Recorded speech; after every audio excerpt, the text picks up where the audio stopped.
Welcome to the Bardic Cauldron, wizards young and old, where daring adventures and terrible jokes are told. Grab you a mug of your favorite brew, grab you a seat, and enjoy the view. Welcome everyone to our cosmic horror one-shot, Mayday, Mayday. This is just a simple little, fun little cosmic horror one-shot to keep us occupied on this long holiday weekend.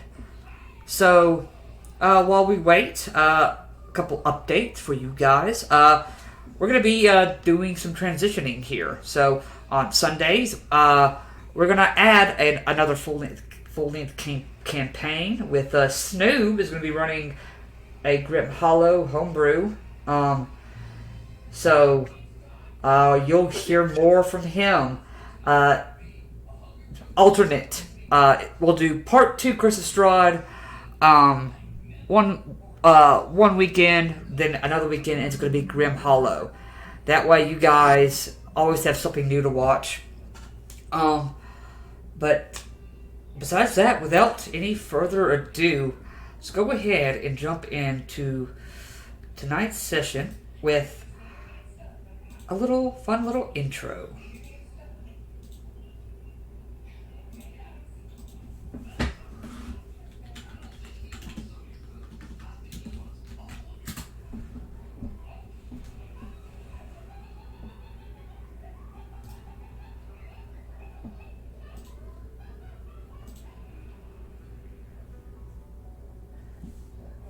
Mayday! Mayday, this is Happy Smoke of the Rusty Spoon. Please come in. Again, this is Happy Smoke of the Rusty Spoon. Requesting any ship within Sector 5-2010.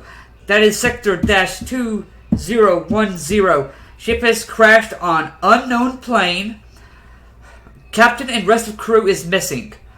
I am doing investigative sweep of 10 feet radius outside the crash. Once done, I will be in what is left of the ship, taking cover and waiting. Please come soon. This was the sending that started it all. Across the astral sea, this sending was sent. There was only one ship that could pick up this transmission. The ugly Duckling, captained by the young sea elf Oceanus. One of the first Spelljammer ships to be made with the same metal found in the Icewind Dale north of Faerun. This ship houses 13 hopeful and bright-eyed souls that will keep this ship afloat. On the bridge, this large opening space, there's a crystal dome that leaks out at the front, where you see the expanse, the starry purples and grays and greens and blues of the astral sea out in front, to where you could almost reach it, but glass is keeping you away from it. Here, we find a bridge that is set up much like a war room. Crystal screens are lit up showing images and records of a small map of the ship sitting at one of the desks, controlling some of this controlled chaos. Libby, would you introduce your character to us? Hi there. So you should totally already know who I am. My mother is a very big deal in the fleet, but just in case you're super new and lived under a rock or something, I'm Libby Altamura. I am a pink tiefling with white horns and red hair, and I am very skilled at all manner of communications and just dealing with people, and I'm here to, be the diplomatic face of all future missions and excel. Libby, so you are sitting there. What's a day in the life of Libby? Well, it's really awesome to be me, so I'm glad you asked. Part of the fleet, I wake up on time, get refreshed, make sure I hit up the cafeteria on board, and join the captain's quarters to consult on all diplomatic matters. Beautiful. I would think probably at this time, you have come to your desk where this is basically where you kind of sit most of the day, but it's right next to the helm where the captain controls the ship. That way he can make second decisions on a moment's notice. So you can see Captain Oceanus is currently at the helm. On the right is a female Triton dressed very much in pirate garb. On the left, Azula, would you tell us what your character looks like? Well, it's not Azula this time, it's Trinix. Human, kind of very, very pale, kind of dark makeup, eyes and lips. Hair is split apart and is braided down the sides, plaited, sorry. Kind of, just wears just black and white and just does everything about her. Okay.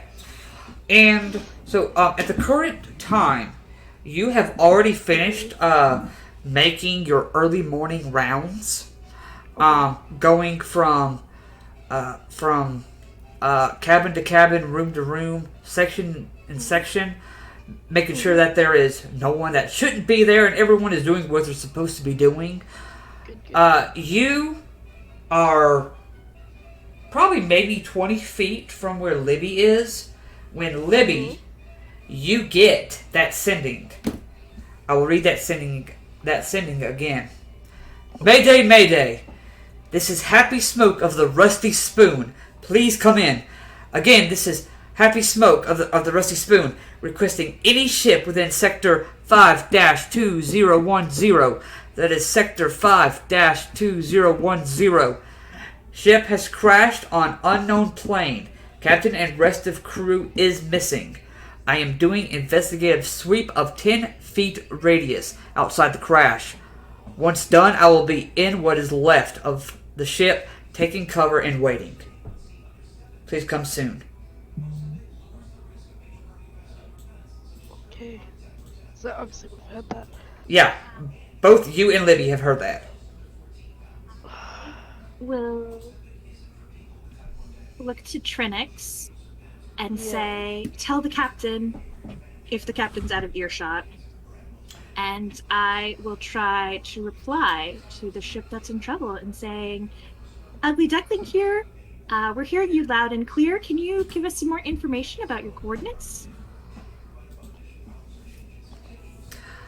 Okay, so, Trinix, do you, go over... I'm gonna go run that message.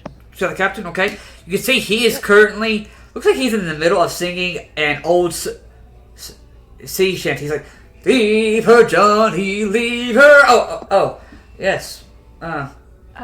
Yes. Yes, Trinix. Captain, emergency situation. Got a sending. Don't know if you want specifics from me or hear it from Libby, but you probably should get down there right away. Oh, okay. Shiva, take the helm. Trinix, stay with her. Give her an extra hand in case anything comes in front. And you see, at this time, he's heading his way down the steps to where you are, Libby. Libby, at this time. I am trying to get a response on the sending. The sending fails. Damn it. And Libby, you go ahead and make make a charisma check, because this is part of your job. So, check or saving throw? A check.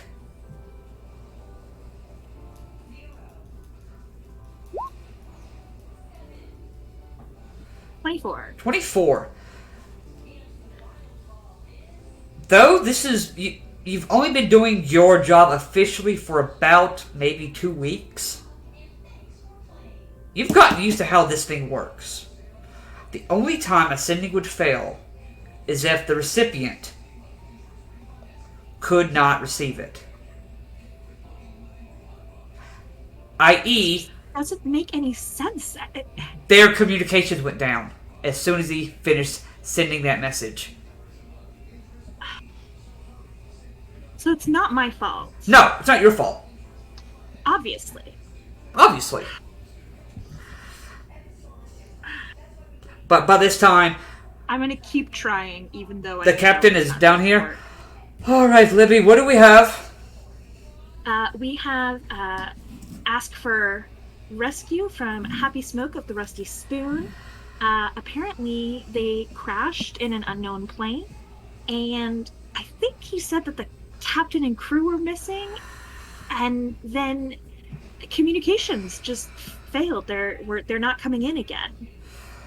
Okay. And I want to show the captain what I'm doing to try and prove that this is not my fault.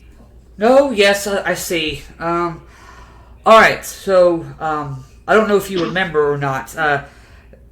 At your graduation ceremony, Happy Smoke is the communication officer of the Rusty Spoon. So, of course, he would be the one sending the message. But, the captain, why? Why would everybody be missing except for the communications officer? And why would the communications go down immediately after? Is this a test? Are you guys... Is this... Alright, look, Libby, I am very imaginative, very creative, but this is out of the realm of my expertise, even that. I'm not even smart enough to even come up with those words. But, best thing to do, go ahead and switch over to, thaumaturgy and announce it across the ship that all crew needs to report to the lounge in 10 minutes. I will cast thaumaturgy and report throughout the entire ship as the captain ordered. All crew members, please report to the lounge within the next 10 minutes. All crew members on deck in the lounge by 10 minutes. Thank you. Beautiful. As you send that message, our attention goes down the hall swiftly, quickly down a set of steps. We find ourselves in a workshop. Currently at the moment, there is a table where I believe at this moment, Ogrim, would you like to introduce yourself and your character?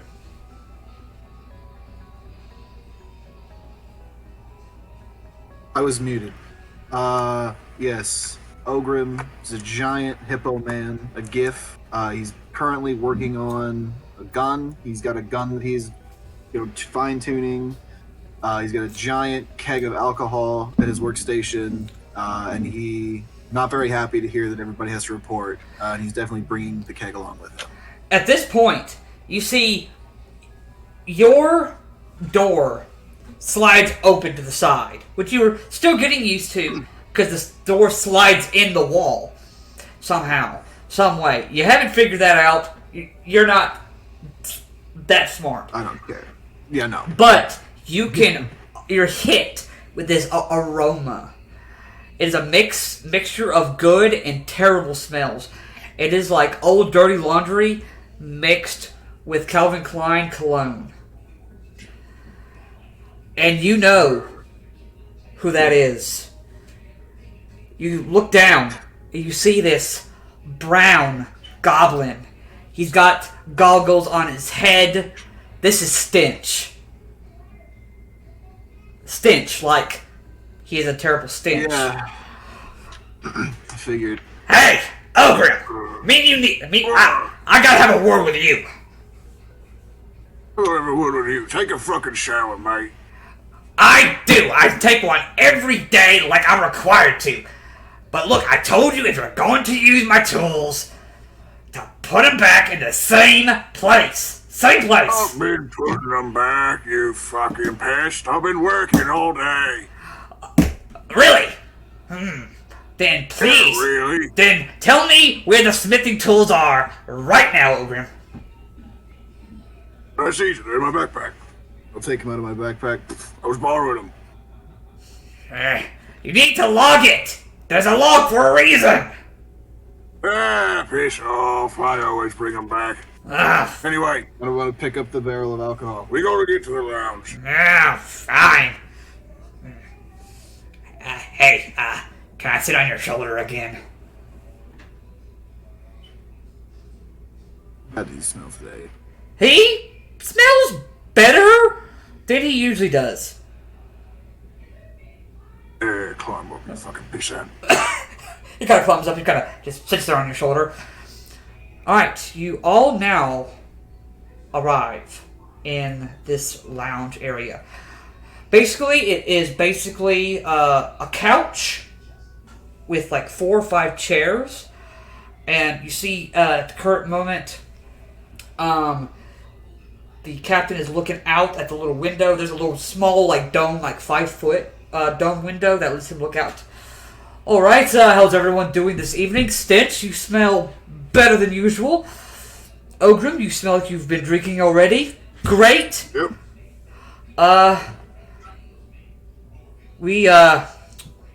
Libby, would you, inform, our bright-eyed souls, the message we received? Certainly, Captain. We received a Mayday message from Happy Smoke, the communications officer of the Rusty Spoon. And according to the captain, it's definitely not a test. And Libby's going to wink to everybody as she says that. Smoke was explaining that the Rusty Spoon crashed an unknown plane, and the captain and crew went missing immediately. And following the deployment of the message, their communications went down. So, again, supposedly not a test. Need some kind of rescue in Sector 5-2010. Anyone have any questions so far?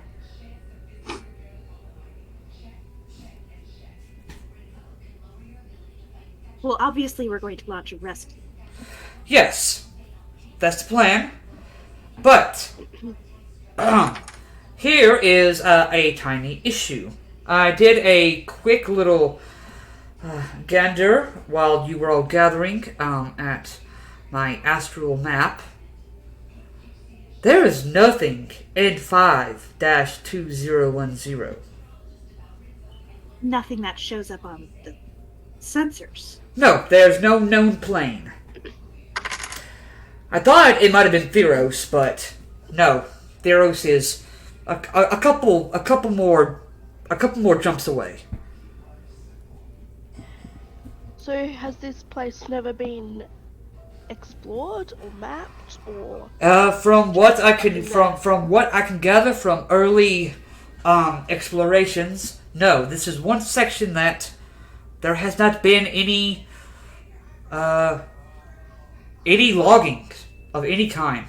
It looks like nothing's ever happened there. This is the first time something's ever been reported. And it's definitely not a test. I told you it's not a test. So, everyone, this is the plan.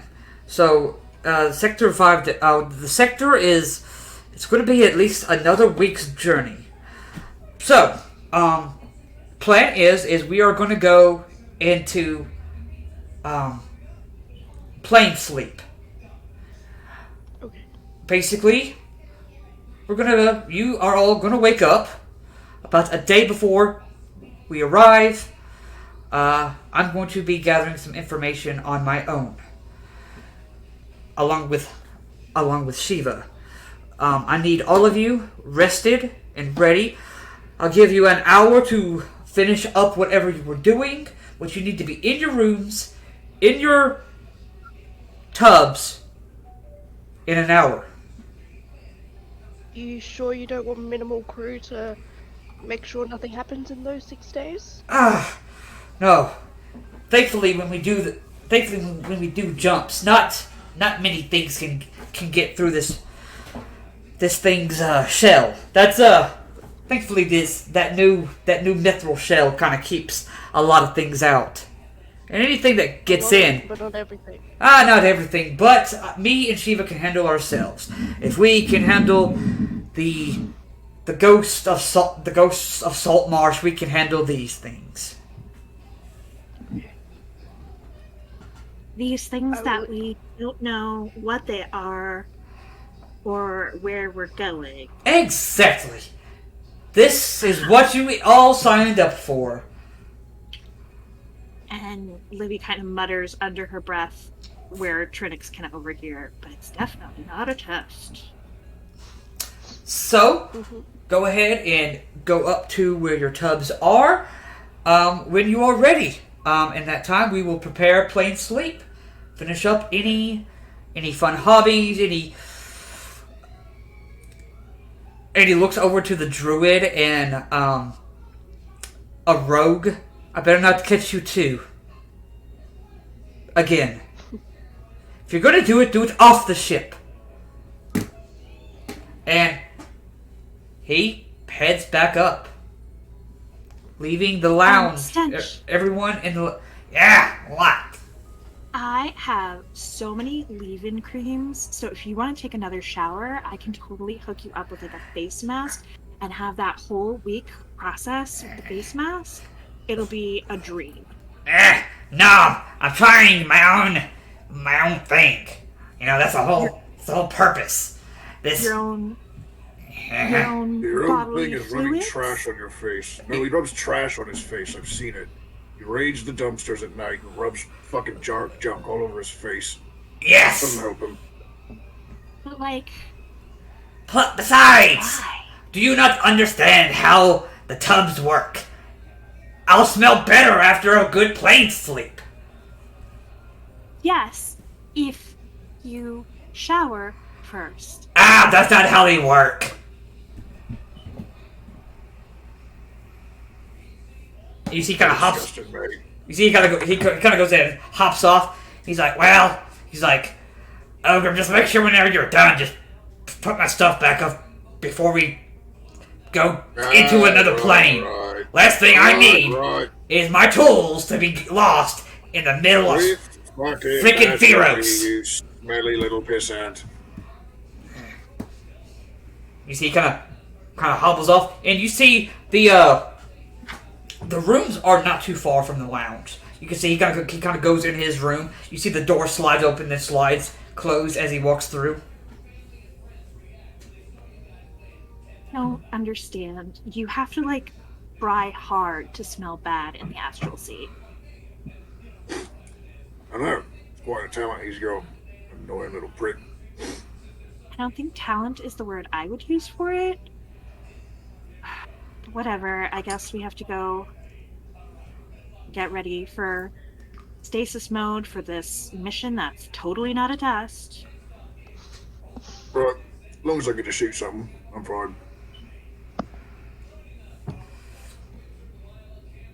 Okay. I just wish they trusted us to actually go on real missions.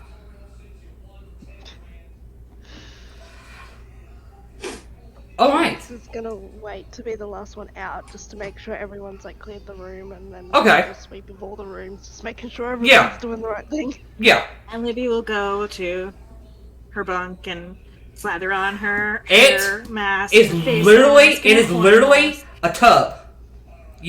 It looks like a bathtub, and you've never done a plane sleep before, but you've seen the videos of how it's explained. Yeah, my mom has told me about it all the time. Yeah. I totally know what the deal is. You literally get in the tub, you press a sigil on the side, it fills up with some kind of like water, and then somehow you're able to breathe in that water somehow. They haven't quite explained that part, probably casting They probably did explain it to me. I just but you probably didn't pay how the technical. Yeah, you probably didn't pay attention, but that's some wizard nonsense. And keeping you in that water, in that stasis for that time, keeping your body temperature at a base level as you're going through the plains, so nothing bad happens. Then when you come up, it's like coming out of a spa for the entire day. You feel refreshed after a plain sleep. But there is one downfall to a plain sleep.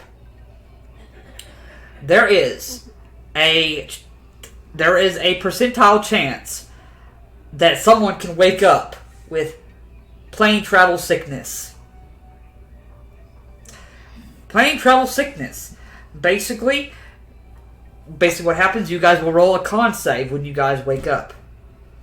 If you guys get plane travel sickness for a minute, you get a negative.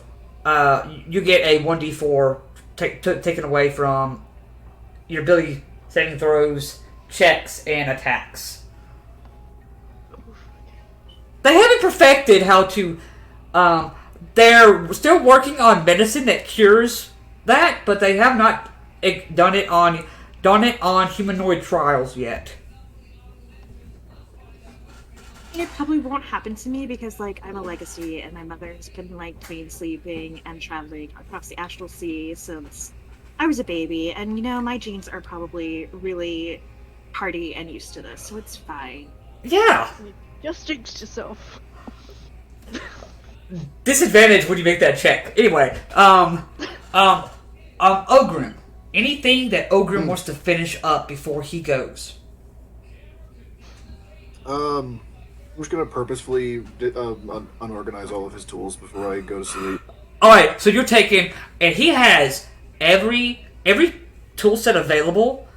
Tinker's tools, thieves' tools, cooking utensils. He has it all, and you just... We're just mixing and matching all the parts for the different tools, like all the different tools that come in the set, so I'm mixing and matching them in Yes. order. Yes. But I'm making sure all of them are there, because he just told me to make sure they were all put back. Yes. Okay, I love it. Alright. Trinix, you are making sure that everybody is doing what they're supposed to be doing, cleaning up the area before getting ready for the plane sleep, correct? Yes. Okay.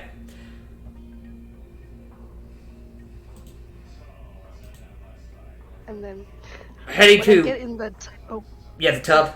when I get in the tub, I just want to say I'm doing the arms across the chest and lay back like in a coffin. Yes. Beautiful. Just for flavor. There we go. Yeah, just like that. Ogrim, how do you lay in your tub? Just normally. Just normal? Okay. Libby, how do you lay in your tub? Well, I definitely apply my own masking treatments, and I do several different kinds. And then I hop in. I mean, I'm so used to... I mean, even though I've never actually plane slept before, I'm so used to it because I hear about it from my mother. So, like, I'm an expert. So the totally normal expert way of laying in the tub is what I do. Okay. When you enter the tub, the water fills up. It seems to set to your body temperature, keeping it right there, wherever it's at in this moment. You feel the water come over you. Suddenly you feel like you can breathe under the water. And you begin to close your eyes. I'm going to need all of you to roll initiative for me. Initiative? I'm going to need all of you to roll initiative for me. We're fighting dream aliens? So, question for you. I have disadvantage on my con roll because I jinxed myself. No, that was a joke. That was a complete That was joke. a joke. Alright.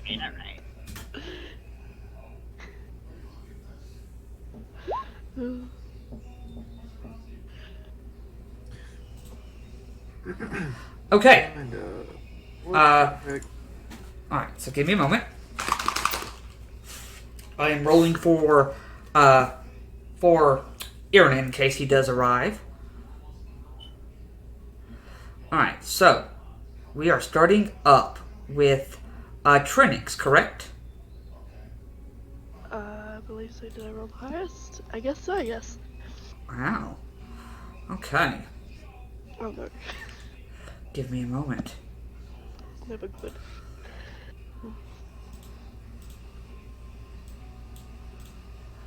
The map should change for you all. Mm-hmm. Alright, I'm going to put you on where you guys are at. But for the moment, It is dark. Yeah, it's okay. I'm like gonna say it. Alright. I have placed you all in the darkness. Let me set your initiatives. Did the music change for all of you? I don't hear any music right now. yeah. Same. Alright, let me make sure that's playing, man.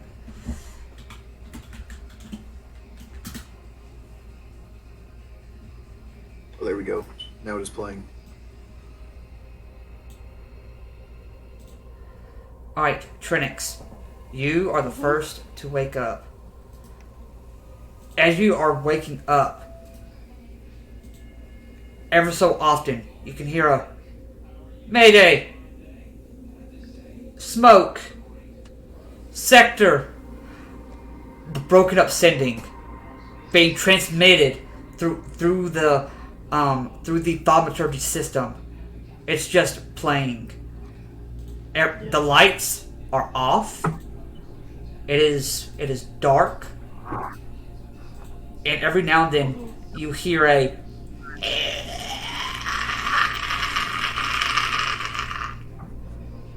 Sorry, what was that noise? Just heard- Oh god. I'm glad you heard that too. To us, that just sounded like. Yeah. It was supposed to sound way better, but it came out really bad. But that's okay. But Trinix, you hear something like hardly breathing, but also eating at the same time outside your room.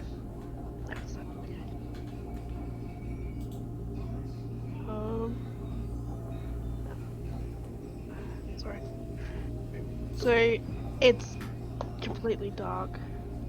Yes. And I don't have dark vision. Damn. Oh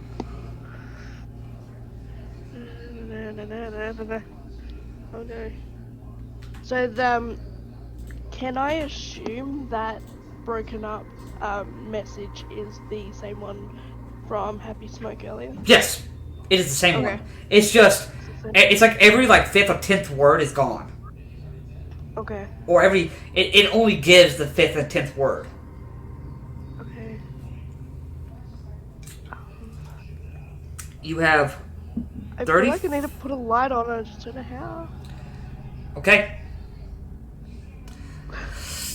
So It's absolute darkness. it's absolute darkness currently right now. From where you are in your room. But you kind of know the layout of the room.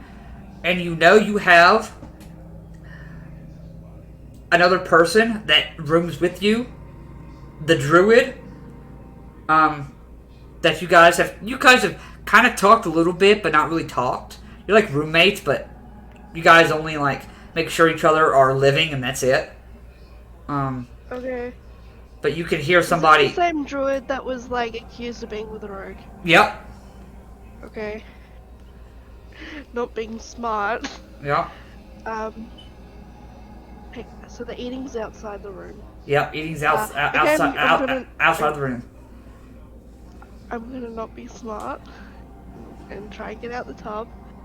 Go to their tub and knock on the side or something and be like, "You better not be doing what I think you are."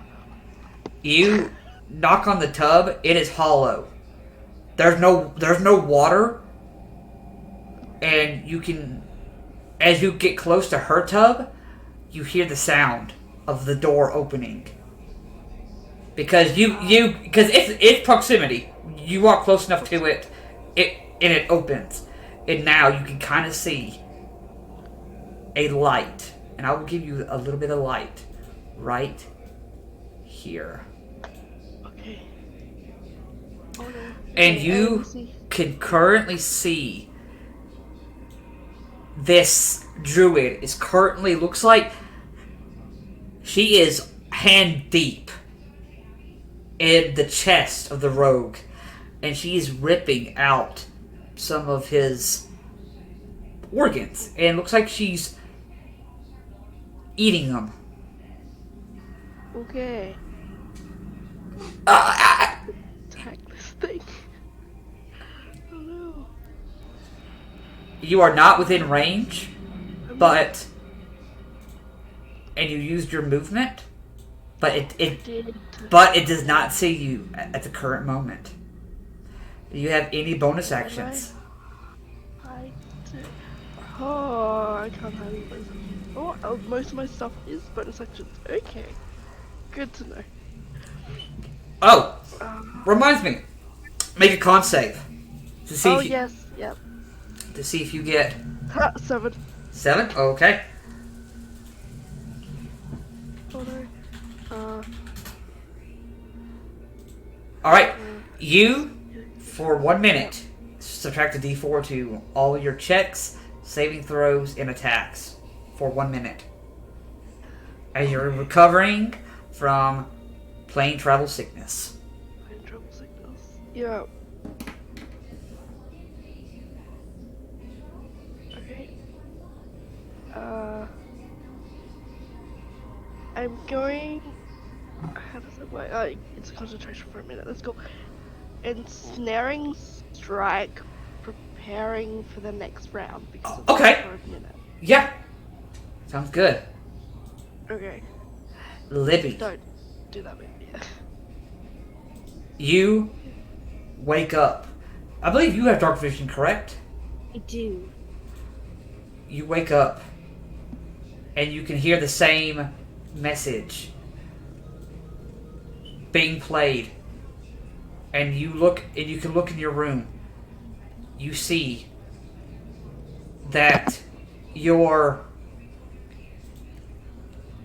roommate is dead.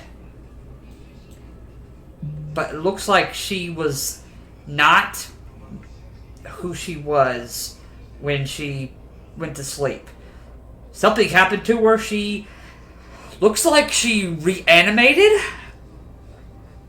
And she has these just limp tendrils that are kind of just hanging out of her. And she's laying there dead. Roll my eyes. Do I know if my roommate was a fellow recent grad or more of a more experienced All of you except for Oceanus and Shiva. You guys are right out of the academy. What did you do to get to be in on this whole fake mission thing? And I'm going to go up to the body and dip my hand in the blood, and I'm going to bring it up to my nose to smell it, to be like, what is this? As soon as you do that, I'm going to need you to make me a con save for plane travel. I'm not doing this with disadvantage. Nope. You were just joking. Yep, just joking.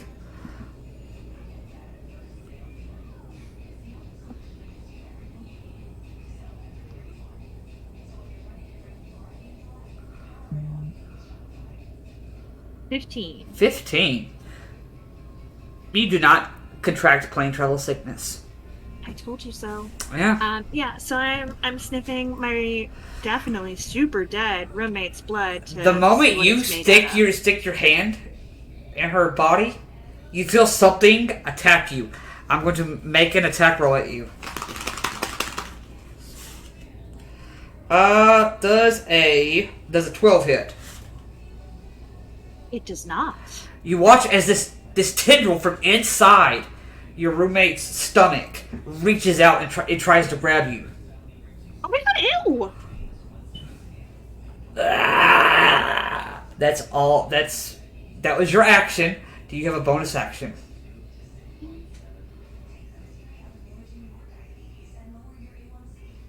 I do not have one that I can use. Can I use my movement to get out of there? Yes, you can.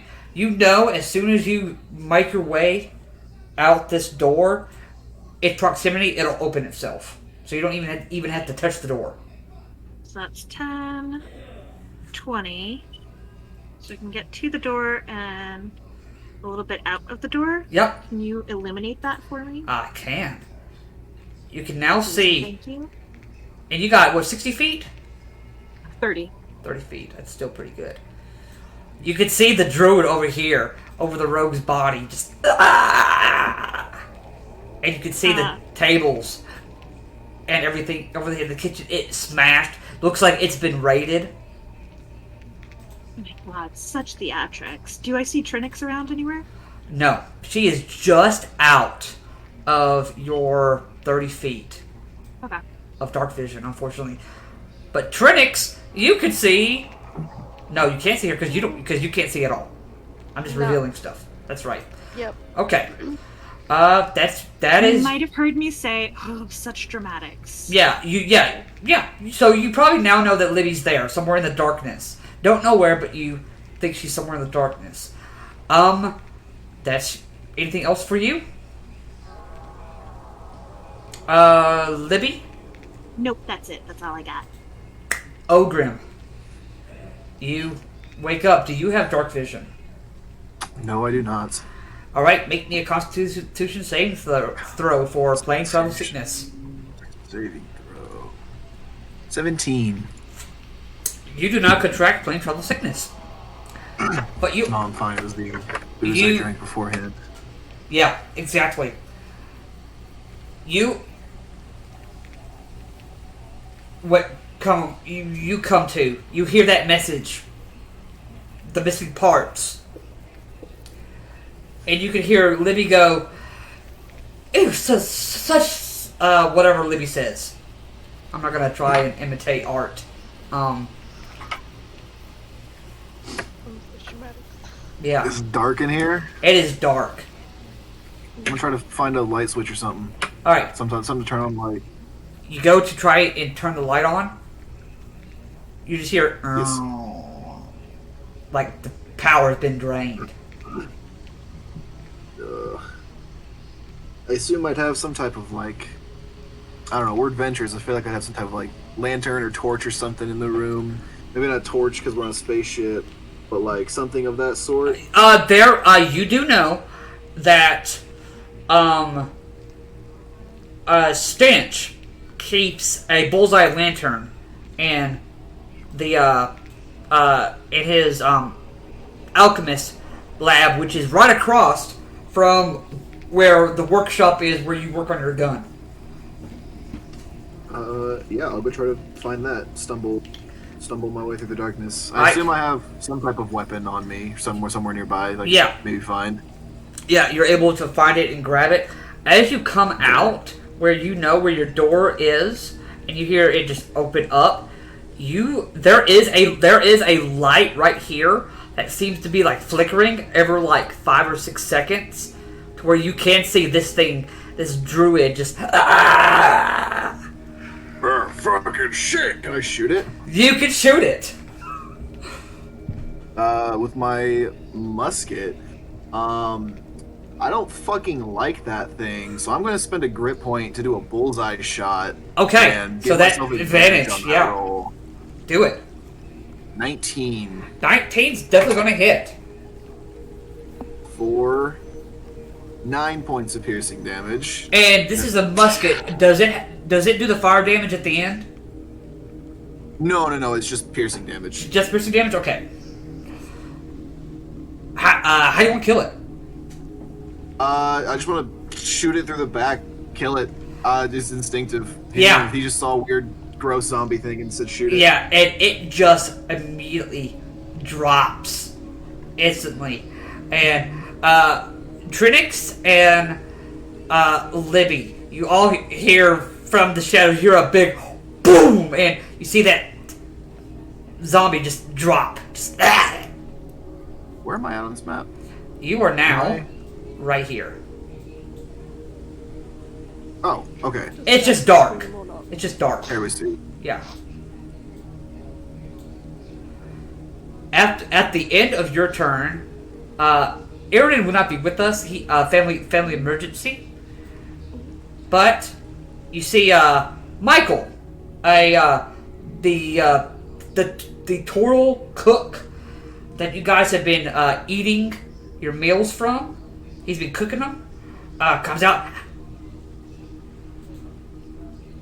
Just because I don't know what Aaron had planned for his voice, we'll just say he can't talk for right now. Snapping turtle. Yeah. But he can understand what you guys are saying. But at the end of that turn, you suddenly hear Ogrim. Something coming from a noise coming from the chemical lab. And you watch as Stench kind of walks out. And then you can see his chest is open, ripped open, and tendrils are coming out. Ah! Oh shit, you ain't looking right. Trinix, it is technically your turn. Okay. You So where am I at the moment? okay? I guess I will. can't see, but Yeah. I got you. That way, yeah. you kind of know. I will reveal that area to you. Reveal. Bam. Okay, I'm over there. I obviously can't. Can I? So what you've revealed, can I see? Or Yes. not? It's still dark. It's still dark, but it's still. You can see. Like It'd be like dim, yeah. okay. Okay. Right here, you can see this goblin. That's alive. Yeah, Okay. yeah. You can see That's him alive. just fine. With a weapon attack. Just You should have enough movement. far away. You should still have enough movement. Let me see. How much? That's oh god. 45. Yeah. But I can get. I got a spear. It's okay. I got a spear. oh Does yeah, that count as a weapon attack? yeah. Sure. I will go. Sure. I'll just go to the corner for fun. There. Okay. And then it's a 20. Ah. Damn mouse. Thank you. That's 35. Oh, I want to get closer. Okay. Because that's still in the way of the range. Yeah. Oh, that's 25. Shoot. I was here. I was like here. Yeah, you were right. Yeah. So you got I can get a bit closer. That's fine. Yeah. Okay, I can get the range. yeah. 1, 2. Alright. I am gonna chuck a spear at it. Okay. 21, but does it disadvantage because of the sickness? It's not a disadvantage, but you will subtract a d4. Okay. And because it's thrown, I use the 1d6 or 1d8. You'll use the 1d6 because you're doing it. You were doing it one-handed. Came up with it. So it's a 7 Okay. minus the 1d4.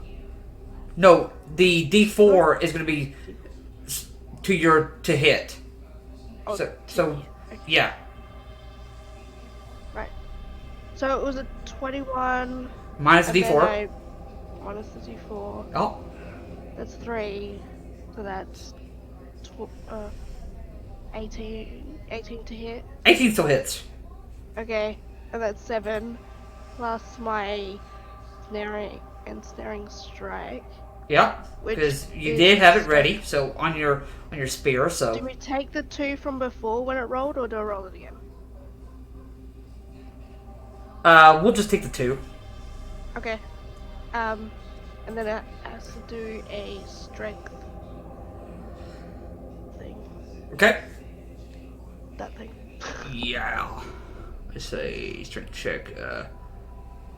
Just Okay. for some paladin, sorry. Yep, no worries. That's a fail.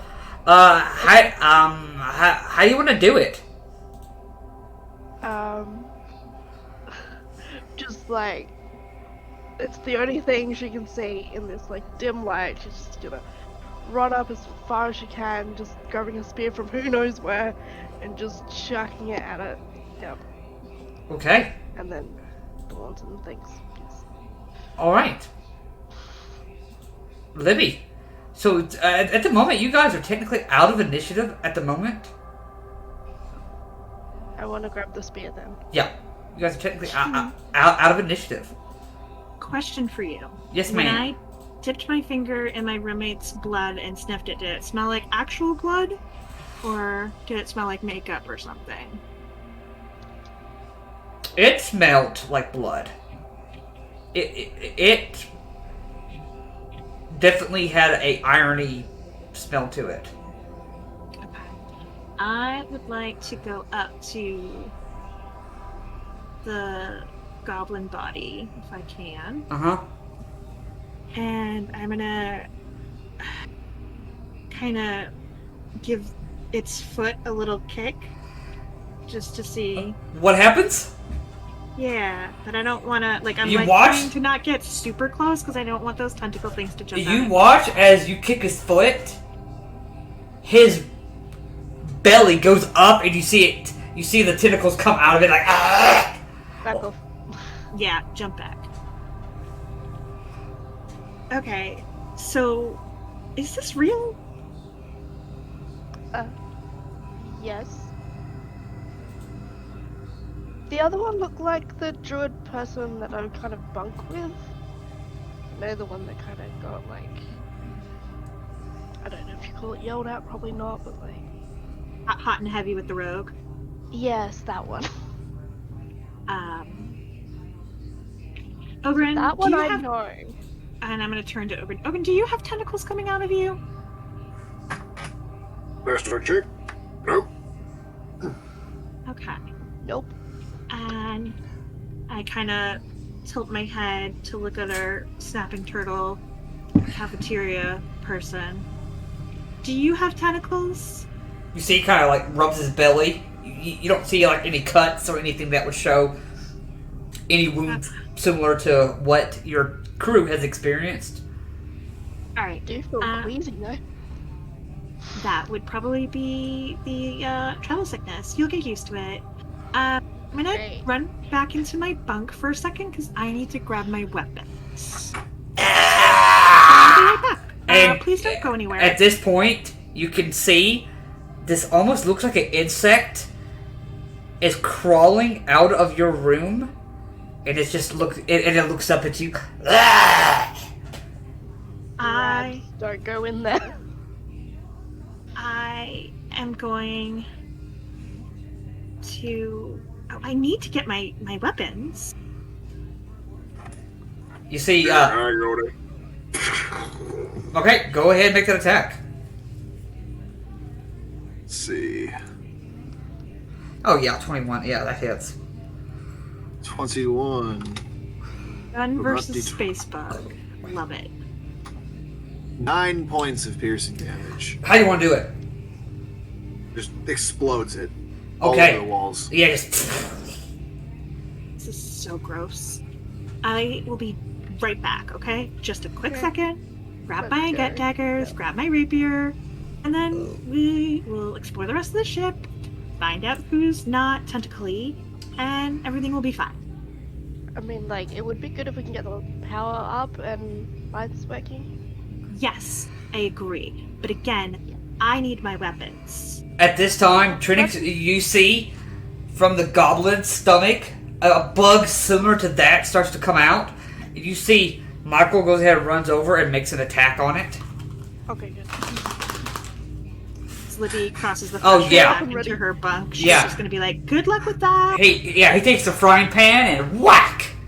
And, snapping turtle named Michael. I love that. and it just goes flying, and it just splatters against the wall back here. Just,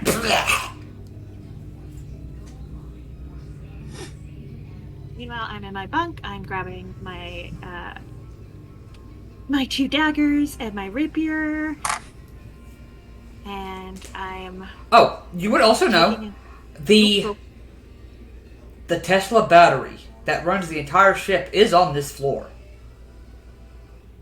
Okay, and I'm also grabbing my arcane focus, which in my case is an athame. Yep. And I'm going to go ahead with the rest of my non-tentacly party. Okay. So we should go check the battery to restore power and figure out what the hell is happening and how to get out of here.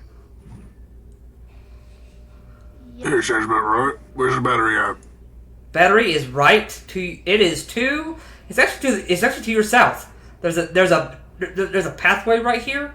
If you get close, there's a metal door. If you get close, it opens up just like the others, but it's a little bigger. Yes. All right, I guess we are going to the. Do you want to grab the lantern though? I do want to grab that. I do want Okay. to go grab. Wait a minute. Yeah. Grab Yeah, that. you are able to go. You do feel there is some sharp glass from some of the broken, like, alchemist equipment and beakers and such, and you splat in a couple splashes from, like, some of the liquid that was in them, but you are able to grab the bullseye lantern. I'll light that up. Would I be able to attach that to my gun somehow? So I Yeah, just have, like, a you flashlight? could take, like, some rope. Yeah, I'll just do I some would rope. ask for a sleight of hand check. Sleight of hand. Yeah. Okay. No, that's a 7. I'll just carry it. It's Okay. whatever. Okay. So you guys open this door and you point in. What you would see, you would see 2 spinning rings that would just look like they would spin like this electrical current that would just shoot all over this room. Whoever comes in here has to wear a special suit to come in here, make adjustments and everything like that. Right now, Special suit. there is no power going. The battery itself, the rings there are pieces shattered all over the place, like it exploded. No one's got middling by any chance. Sorry. So, Grin, you know how to fix that, right? I'm a gunner, I'm not a batterier. But, like, you make your gun work, and you fix it when it doesn't. So you I'll have, give it a like... shot. I mean, I do know how to use tools, but this is a lot different. This. So, okay, Ogrim, you're with your intelligence. I do also. Not with my intelligence, but I do have proficiency in Tinker's tools. I will for say being with that, a gift. I will say that with that, you do know that it is possible to fix it, but it would take you more time to fix it than it would to find parts to make a new one. Dang. Okay. Right, yeah, don't think I can fix it. Well, I could, but it would take a really long time, and I don't think we have that much time. It would take probably about, you would know, probably 10 material playing years. Sorry, did It you would say take. 10 years? That is what I said, yes. So, okay. But- New plan? Oh, go for it. Surprisingly, because of the way physics works, it'll take us significantly less time to just make a new one. Okay. would I be aware of new parts and where they would be kept and things? They would usually, if there was any spare parts, like whether they use the metal to like put patches on the ship, and whatnot, they generally would either be in the workshop that Ogrim's uses or down in the storage area beneath you guys. Okay. Do we really care about a battery? I feel like we should be trying to figure out where we are and what the fuck's going on the ship. I mean, I can't see very well, but I've got a lantern. I mean, you want the lantern? no, We I need to kind of have a multitask. weapon and a shield already. I can't carry it. I think we just need to Alright. multitask. You're suggesting that we split up. I don't think that's a good idea either. No, absolutely not. You are not allowed to leave my side.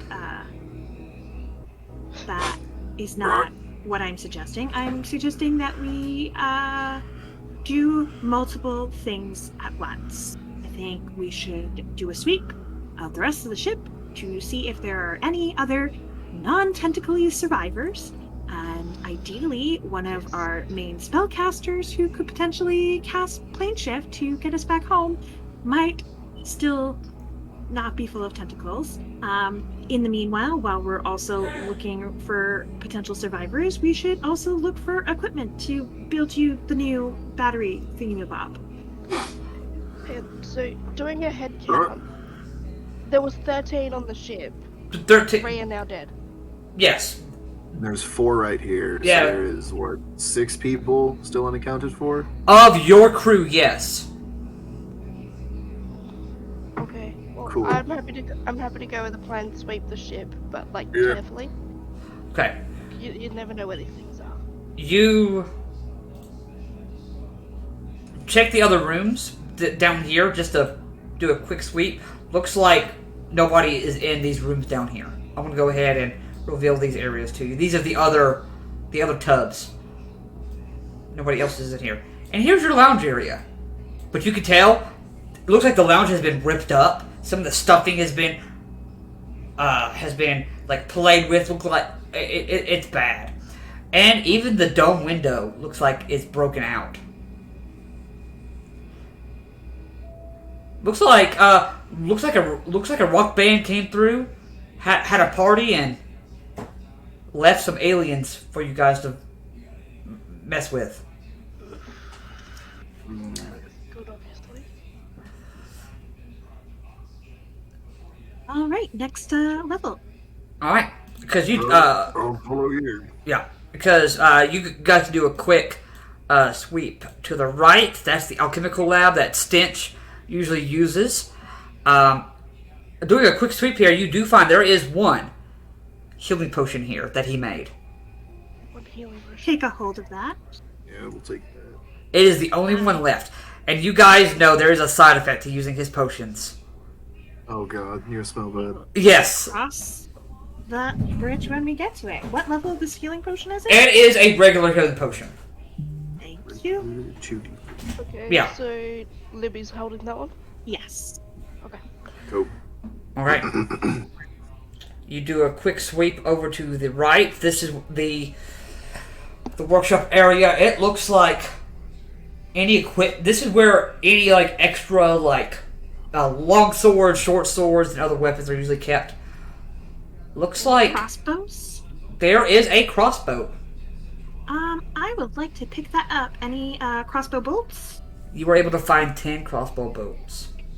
Thank Yeah, you. I'm just gonna grab as much ammo as I can fit in my pockets. You probably now. I would say at this point, unless you make more, you can get back at your starting like 20. 20? Okay. Yeah. Cool.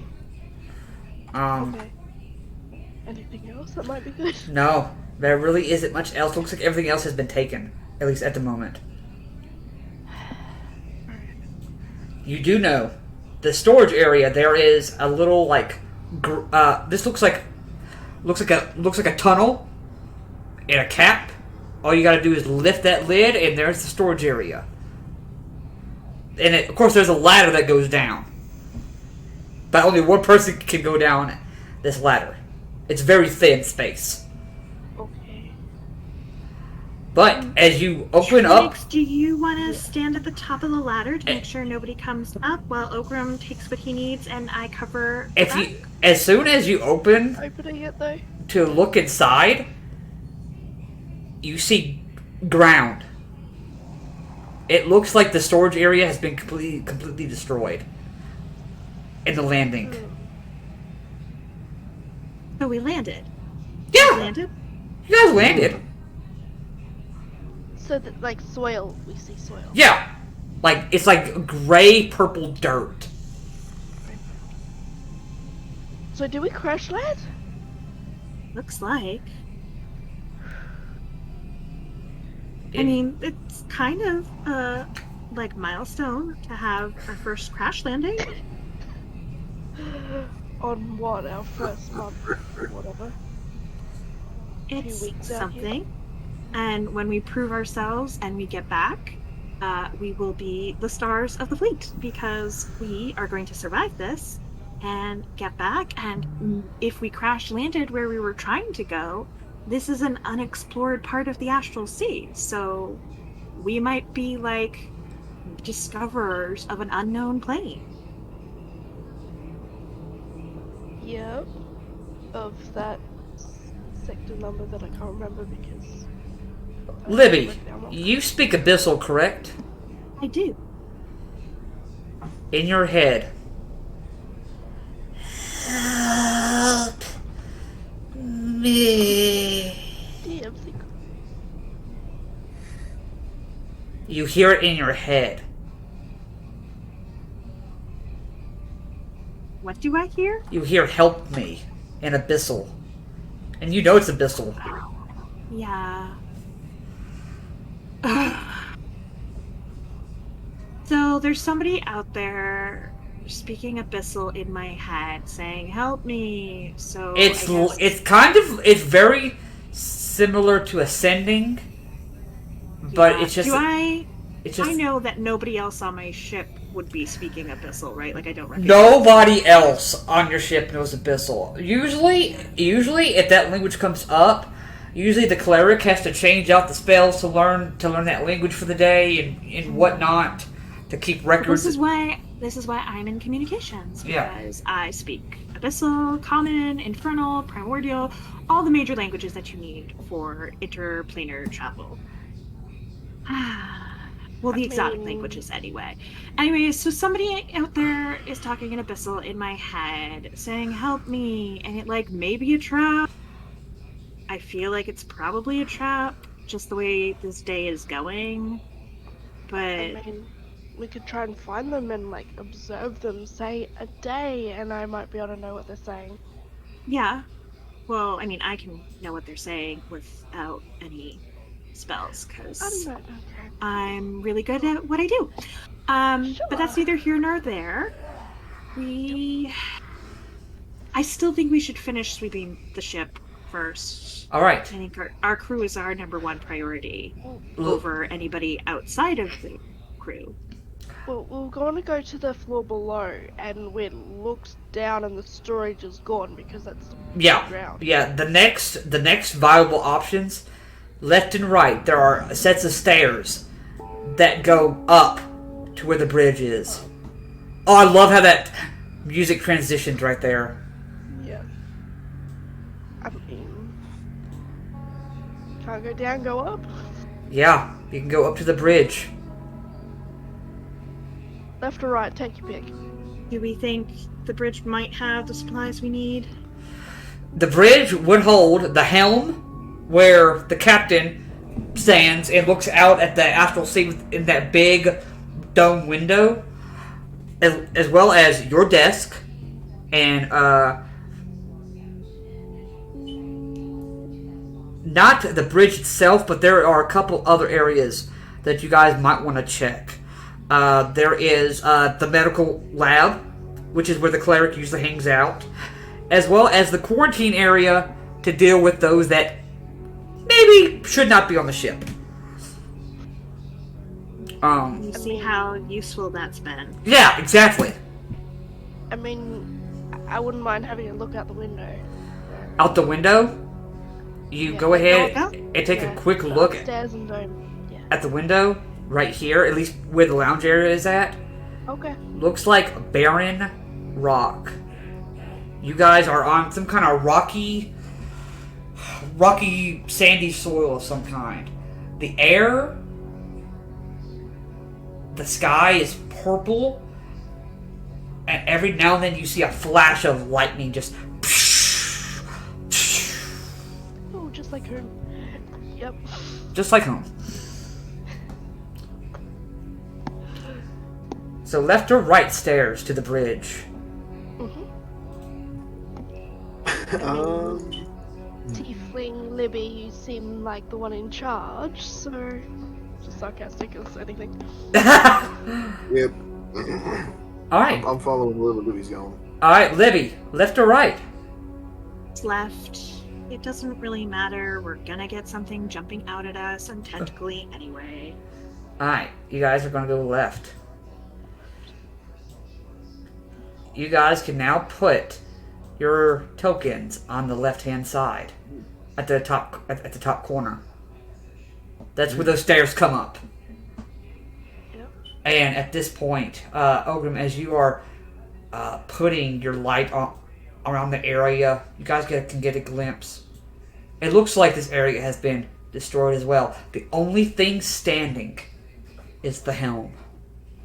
But everything else, the desk is destroyed. The chandelier that gives you light, that lights up the screens, destroyed. Your Communication system for sending and thaumaturgy throughout the ship? Destroyed. In pieces everywhere, scattered across the room. On this floor, you can hear a sound. I can't see anyone. No, it's coming from down this way. I found I do have a thing. I want to keep moving towards it. I do want to hide behind if I can. Divine sense detects good and evil. Okay, remind me what that does. Detects any fiends, fey, or undead in sick. No fey, fiend, or undead. But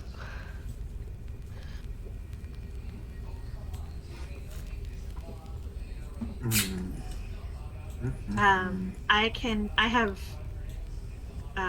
dark vision. Can I? See that area? You can see, since you're from the area, you can see right there. And I don't see anybody. No, not from that direction. Noise. Nope. I just want to say for the record, I hate this so much, and I'm gonna keep going around this corner and poke my head to just see. think about how much we'll be such heroes when we get Make back. me a stealth check when you're right there. Oh boy. Stealth. Not necessarily my best feature, but not my worst, I guess. 17. 17. Libby, this is what you see. You see three What the fuck is that? of your crewmates. The tentacles are coming out of their stomachs and talking to them. It looks like the captain, but it looks like his face is split into 4 pieces of skin with this large opening mouth now, and he's clicking at them, and he looks like he's pointing at this large green mess of web that is currently covering your escape out of the ship. Is there any way, shut any doorways here to cut them off from coming back towards us? These are proximity. If something comes by, they're going to open. When they're going to open. Okay. But they do not seem to notice you. I'm going to turn back to, I guess, the only other survivors, members of my party, and I'm going to hold up 4 fingers and then wiggle them to make it look like they have their tentacles to try and silently tell the rest of the group, There are 4 over there, tentacles. Let me make sure I bring our boy Michael on there, because he is with you guys. Yes, please. And that's Thank you. 7 of 9. I'm gonna sign out of 7 of 9. That's not us. Is there an other way off the ship that I can think of? That is the... So the way that this ship was built, it was made for one way in and one way out. That way it could be used as a defense point, if you ever had to. Yep.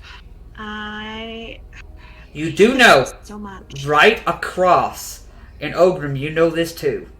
There is a box with a glass. It's a glass case. In there is a flamethrower.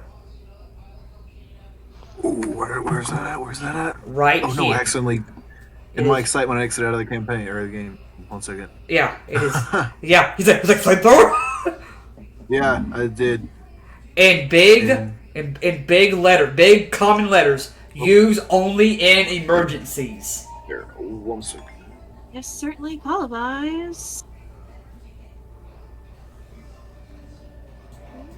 Right here. I am going to, as discreetly as I can, I would like to...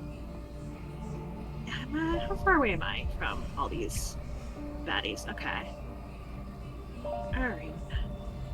This is terrible and I hate it. I'm going to creep around the corner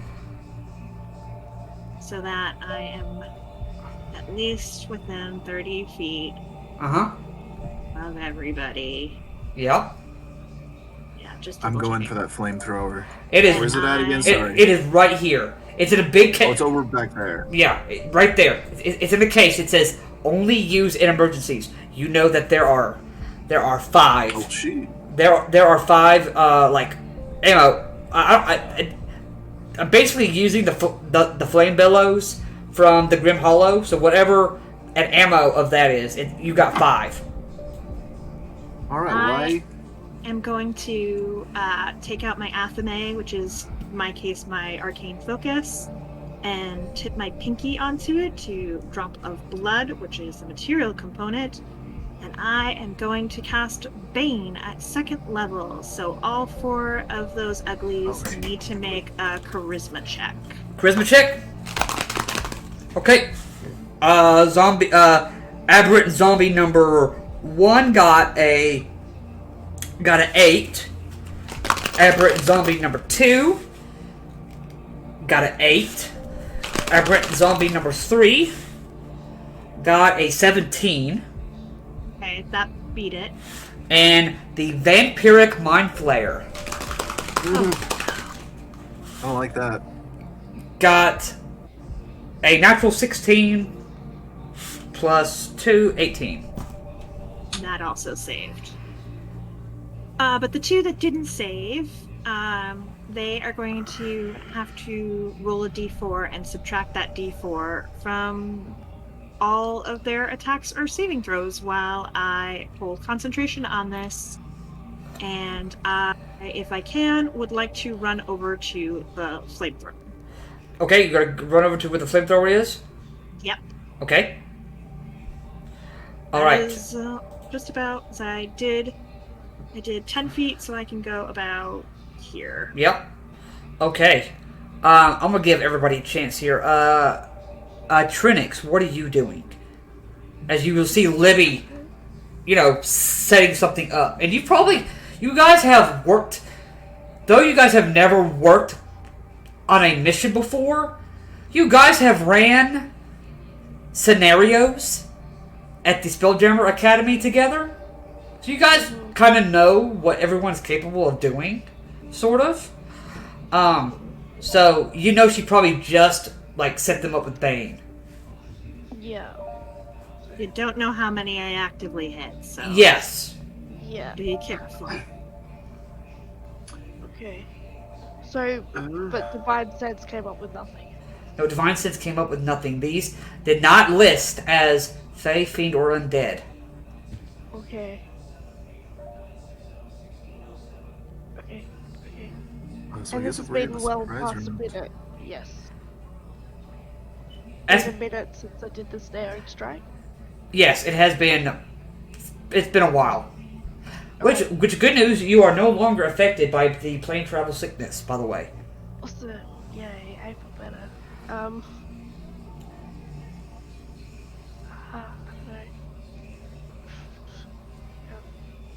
Sorry, boxes are very confusing. No worries. 30. Can I, like, run behind this pile of rubble? Yeah, right here? This one? Yep. Yeah, it's a piece of a chandelier, so you could kind of get behind it. It wouldn't really provide you cover, but it would be difficult terrain for them to get to you. Okay. Can I find if there's anything useful, like a sharp bit of metal to throw, or maybe a candle for later to light to be light? I don't know. No, No. no. Just look down really quickly. No, No. Okay. but you are getting set up. Do I want to dash to grab that flamethrower for them? If you want to dash, and you can go ahead and break the glass to get the flamethrower out. You could probably do that. I'll allow that. Yeah, so that's right in the corner. Yep, right in the corner. Okay. Smash. Okay. Swish. Okay, that's a bit better. No. Okay. At that, you kind of see them, you kind of hear them, like they kind of like notice something. Michael's gonna go ahead and come right here and kind of like, he's gonna go ahead and rage. And he's a Storm Herald's barbarian, so lightning's gonna come down around him. Ogren. I'm gonna run around the corner. Yeah. Just right here. Yeah. 45 feet, so I'm gonna move a little bit forward. So in range, and I'm gonna shoot this thing because I don't like this thing. Which one? Are you gonna shoot the? No, this thing. Yeah, him. Okay. The thing you called a mind flayer. I don't like that. Vampiric mind flayer.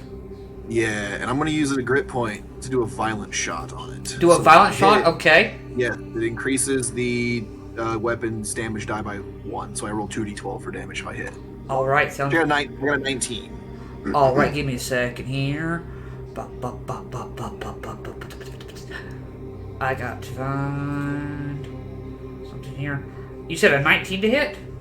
Yes. I believe that hits. I'm just double checking.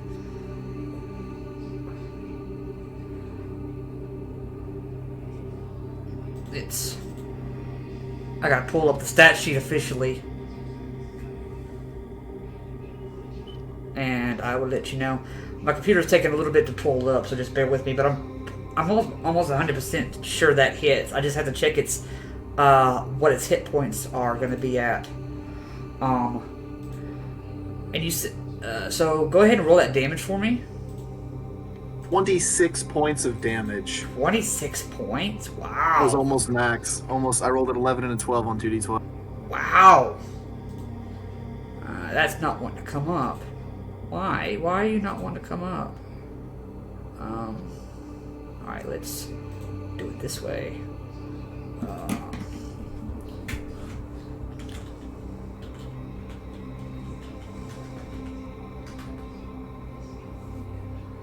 Give me a second. I got to double check. Where did it go? There it is. Alright. 26. Okay, that's a pretty. And what else does it need to do? That's it. Okay. It just takes damage. And, a lot of damage. Yeah, 26 damage. That's a nice little chunk of damage. And as we come, and you see now these things now turn around, and now actually get a good look. We're gonna actually take a quick little break right there before we get into this initiative. I got to go use the little DM's room. But we'll be back here in just a moment. Hit record. Make sure my red record button is recording. Okay. I'm going to have you guys roll initiative. Alright.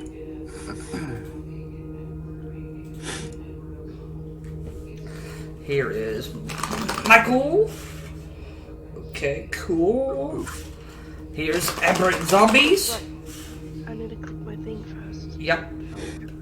Okay. And this guy. Oh, that's right.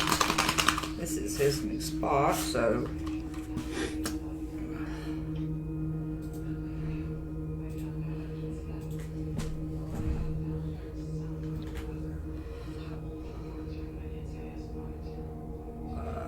Odeline, do I need to click on? There you go.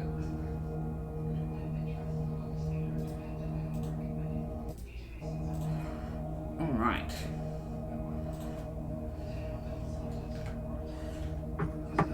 Let's see, I got.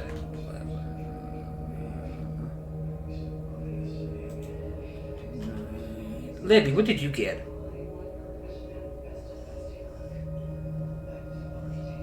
$17. Sorry, I had my hands full with ice cream. I was stress eating. No worries. Both in real life and as Libby? In real life, Libby does not stress eat. She gets stress eaten. Yeah. Alright, give me a second. I have to find.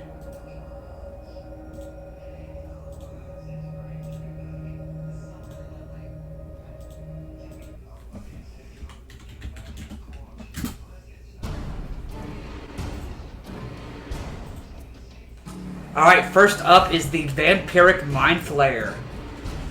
He's gonna go ahead and you watch. He's gonna go ahead as a bow. Let's see. He's gonna go ahead and you see it's just gonna turn to you. You watch as the pieces of its skin just open up, teeth coming. It looks like all over it, and it's just gonna let out this screech. I'm gonna need all of you guys to make a intelligence saving throw. Intelligence?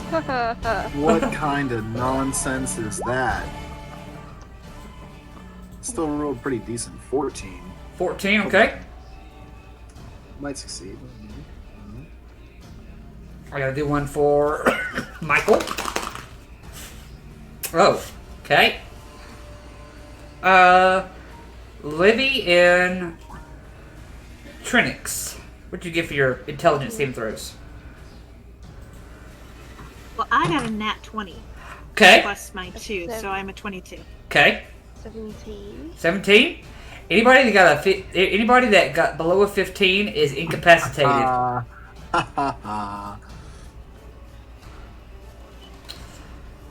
Okay. So that's his bonus action. I don't like that.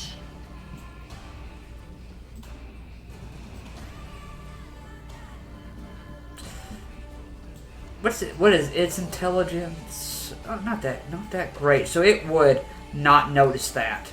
So it's gonna run up to Michael. It's gonna go ahead and make a claw attack and a tentacle attack. The claw is gonna be 21 to hit. And I believe that's, I think that's his armor class. Let me double check. Mr. Michael. Mr. Mikkel.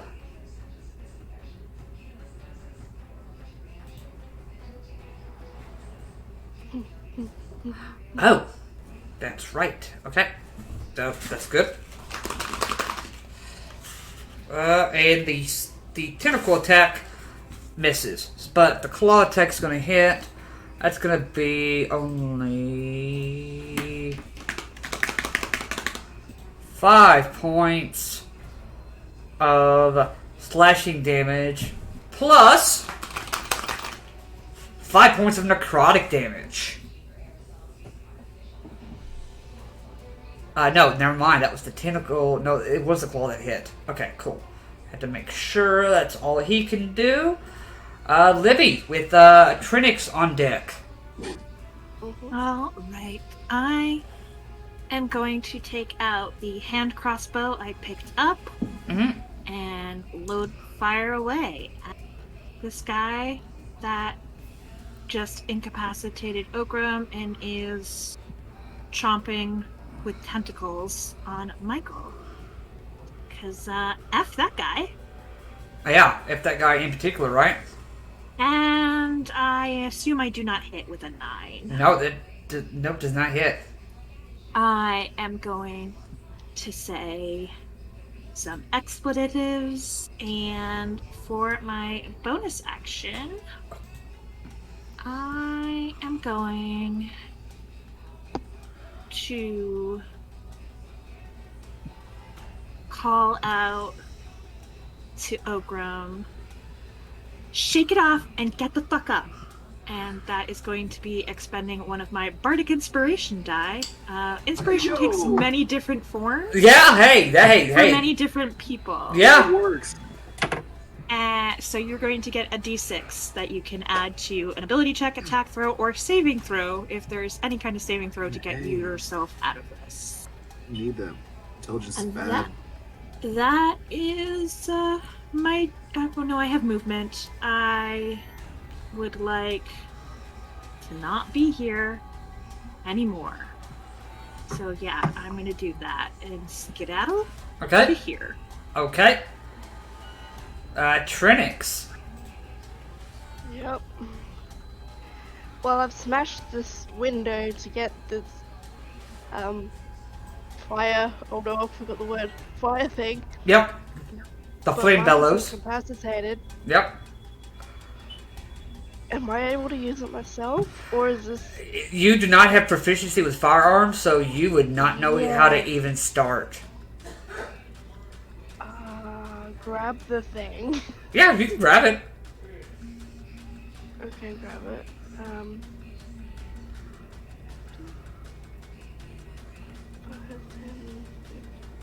I can get right behind him. Yep.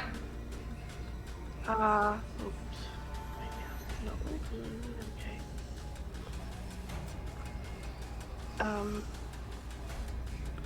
Okay. There's no way you can grab it because he can't move. Not at the moment. Oh, okay.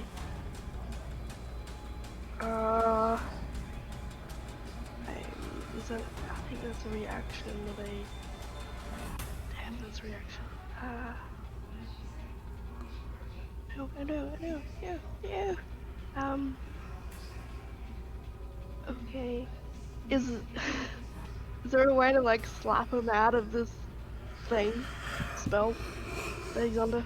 Okay, so if you had your action, I would let you. Yeah, because I grabbed the thing. Damn. Yeah. Right. Now, do you want to take that back and put the flamethrower back and still wake him up? You can do that. So put it back and wake him up. Yeah. Okay, sure. Okay. I mean, it's not going anywhere, right? Yeah. Okay, I'm Yeah. gonna wake you up. Okay. Do an arm strike or? No, you just use your Okay.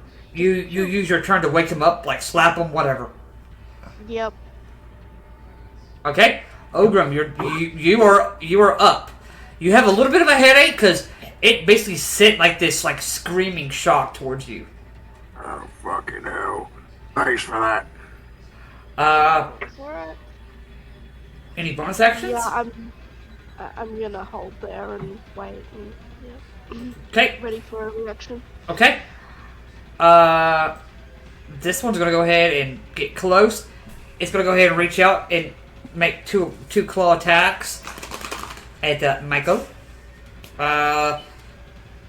First one misses. Second one's gonna hit. But that's only gonna be 3 points. Is that an Ogrim? No, that is on Michael.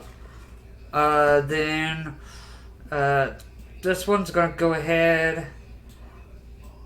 Looks like it's gonna run over here and it's gonna start climbing the wall. This one's gonna come over here. This one is going to make an attack. 2 attacks at Ogrim though. Oh, bring it. Let's see. For the first one, that is an 11. Does not hit. The second attack is a 7. Also does not hit. Alright. It is Michael's turn. Michael's going to go ahead and take his frying pan of power and make an attack at the Mind Flare. That's going to miss. No, he's going to go ahead and do it recklessly. Because that's what barbarians are good for. Oh, that's going to hit for 2 points. I am intercepting. On. Fighting style interception. Oh no, Michael is attacking this thing. Oh, sorry. Oh, okay, I saw it wrong. Yep, no worries. 2 points, and then 6 points of lightning damage. These two zombies are starting to look kind of hurt from being in the aura of the storm. And that's his turn, Ogrim. I'm gonna go. Where? Okay, so where is the? It's Right there on that wall.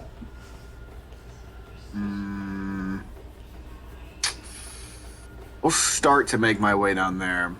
Get Okay. that fun little thing. I'm gonna back up. I'll take the attack of opportunity. Yep. I don't care. Yep, from the zombie. Mm-hmm.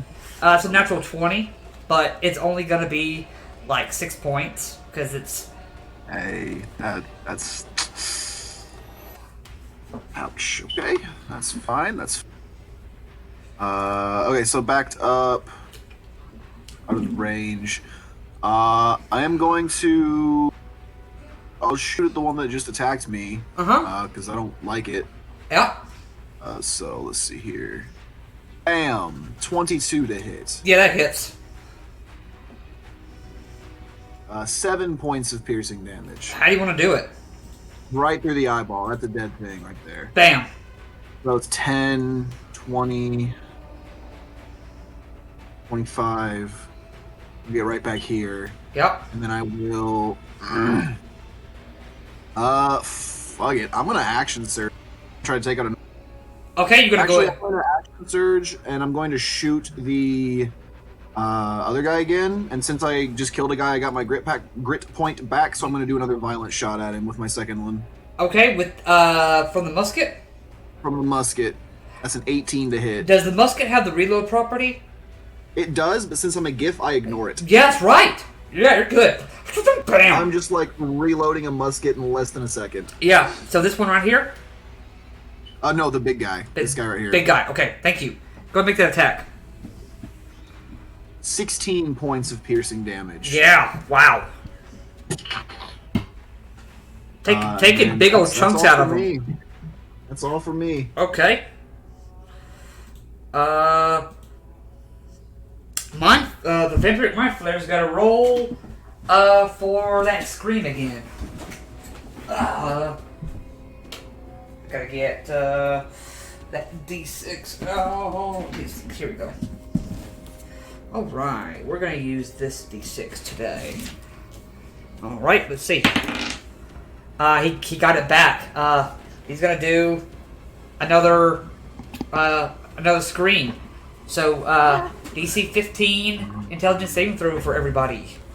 I'm good at those. Oh, No, I'm not. Okay. You do have Bardic, if you wanna. It does not matter. Oh, it's not gonna matter. Okay. Okay. High enough level for my bardic to reach that much. Yeah. Yeah. Not yet. Okay. Wow, that's bare bones for Michael. Trinix and Libby. 21. 21. And Trinix. 17. Wow, you're still up. It's going to go ahead and make... Dumb. Oh yeah, it's going to do that.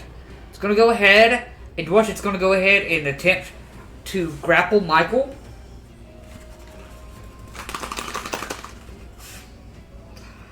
And that's contested, and he gets advantage because of Barbarian. Okay.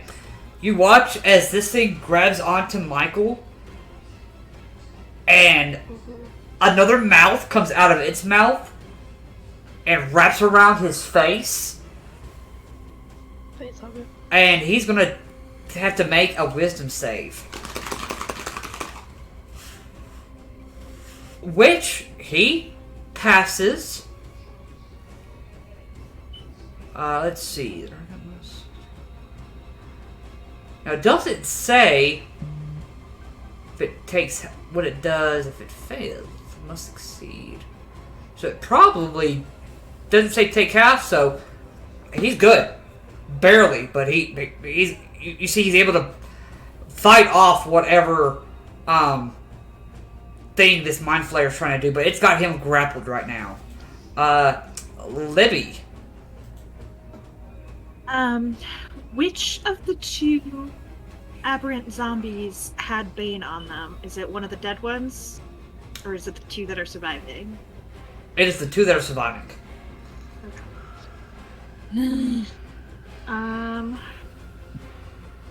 And Michael is grappled? Michael's grappled at the current moment. Oh, I hate this so much. And Ogrim is incapacitated again. Oh, is he? Yeah. Mm-hmm. Okay. So I have to get back in the mix. I can't hide in the corner. Like I want to. Like I should. Because that is where I excel. I'm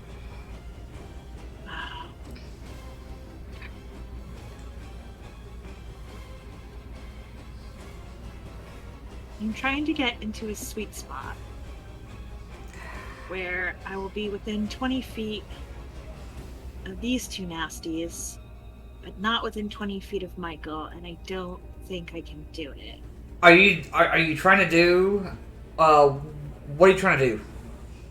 There is a spell I want to do that will erupt from me.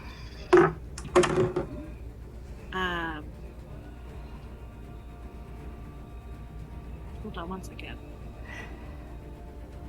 Yeah, from the caster. Is it Booming Scream? Yes. Okay. As the one who has that in his homebrew library, I'll tell you what I will allow. If you want to put yourself right here, you can position yourself to where you can hit this zombie, this Mind Flayer, and this guy right here. I'll put you right there. There. And this is where... Yeah. Sorry, and this is where the cone is, and it won't hit Michael? It would... Yeah, it'd be just out of... Like... Beautiful. That is what I'm going to do.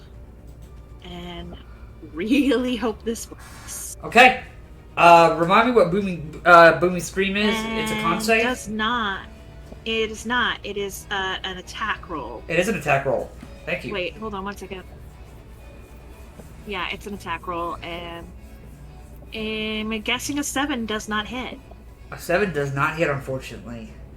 I'm so scared. I scream, and you guys have seen me do Booming Scream before, but it just kind of comes out a little pitiful and squeaky and does not boom the way that it should.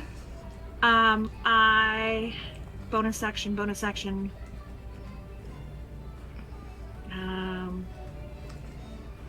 I'm going to, and I can't move because I used all my movement. Yeah. Track. I'm going to scream at Michael, help me! And that is going to be the Bardic Inspiration for Michael. So both Michael and Ogrim have Bardic Inspiration right now, and I am really hoping I am not about to super die. Alright, Trinix. Okay, who looks really bad? What's what? Technically, I'm okay. I think it's just Michael, but Oh. you would know Michael can take quite a bit of damage. I'm sorry to interrupt. My roll was actually a 10. I forgot my what I add onto my roll. Does that change things at all? Does it For the zombies it does. Oh, great. And half as much damage on a successful throw. A successful. No, because it did. Why is an attack roll if it's a Constitution saving throw? What the hell? Yeah, so it would be just a That's weird. It would be a con save. Okay. I'm sorry. It is saying That's that what it's I thought. an attack roll. Okay. It's saying it's attack roll on D&D Beyond. But D&D Beyond is go home, it's drunk. I'm so sorry to interrupt. No, you're fine. I'll go ahead and go through these real quick. Constitution I saving throws, think the please. only what is your DC? 15. Let me take a look. I don't think the Mind Flayer is the only one that passed, but it's still half. Ah, that is still half. Why does this say? That is so weird. It is not an attack throw. So that's 9 points of screaming damage for the zombies, and half that for the Mind Flayer. Okay, so how much damage? 9. Okay, you watch as the psychic damage does not hurt them as much as you thought. But this one still, in front, still falls, because it's taken enough damage. But the one in the back is still up. That is really unfortunate. As my bonus action, I do still give Bardic to Michael, and that will really be my turn, and I won't interrupt again. No worries. That affects nothing. Trinix. Okay. That affects things.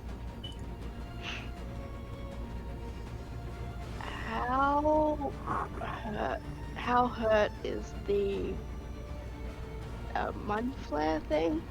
It has taken some pretty substantial damage. You've seen Ogrim has put some bullet holes in this thing. Right. Okay.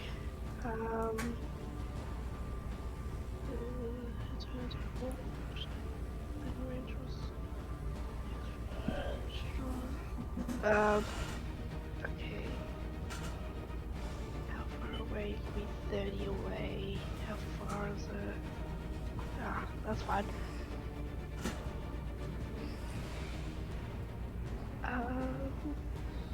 That is a bonus action. You know what?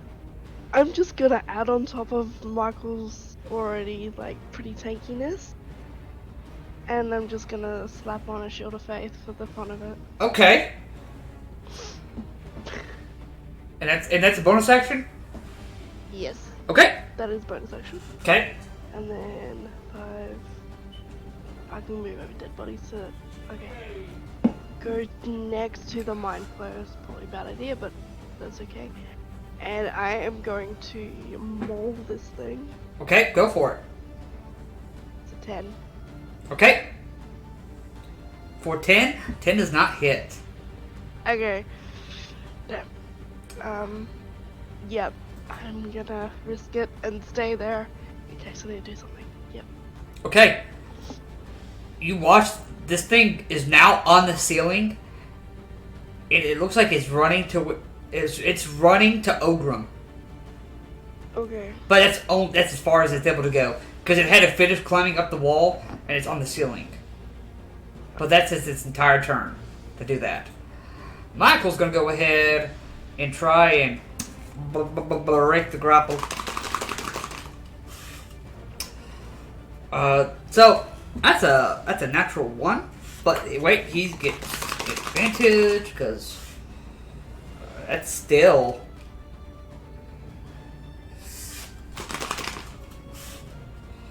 He was able to beat the Mind Flayer though. That's all that matters. He's able to break it, and let's go ahead and make an attack on it. Do reckless, and that's going to hit for a nice 3 points of damage. Then 6 points of damage from the aura. Ogrim, you can go ahead and make your saving throw for waking yourself up. With a D6 inspiration. Okay. Come on, be generous here. 17. Let's go. Okay, you're up. Thank Christ. Alright, so that's my action, I assume? It happens at the end of your turn, unfortunately. Oh, that sucks. I know. Okay. I hate that. Alright, it's gonna go ahead, it's gonna roll for its, scream again. That was a 1, so it does not get the bonus action. It's gonna try... It's gonna go ahead and try and make a claw and tentacle attack on you, Trinix, since you're right there. The claw attack is only an 8 to hit. The tentacle is a 12 to hit. I assume none of those hit you.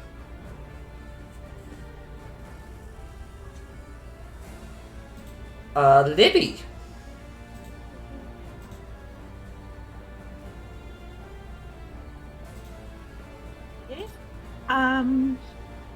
Do I see that Ogrim is up and at him? Yeah, you hear him, kind of like grown up. I still don't want that gnarly thing to get to him before he gets to take the flamethrower out of here. And also, we need Ogrim to survive to rebuild the battery if we want to get out of here. So, I am going... Can I get into melee with this thing that's on the ceiling, or no? No, it's on the ceiling. Yeah, it's on the ceiling.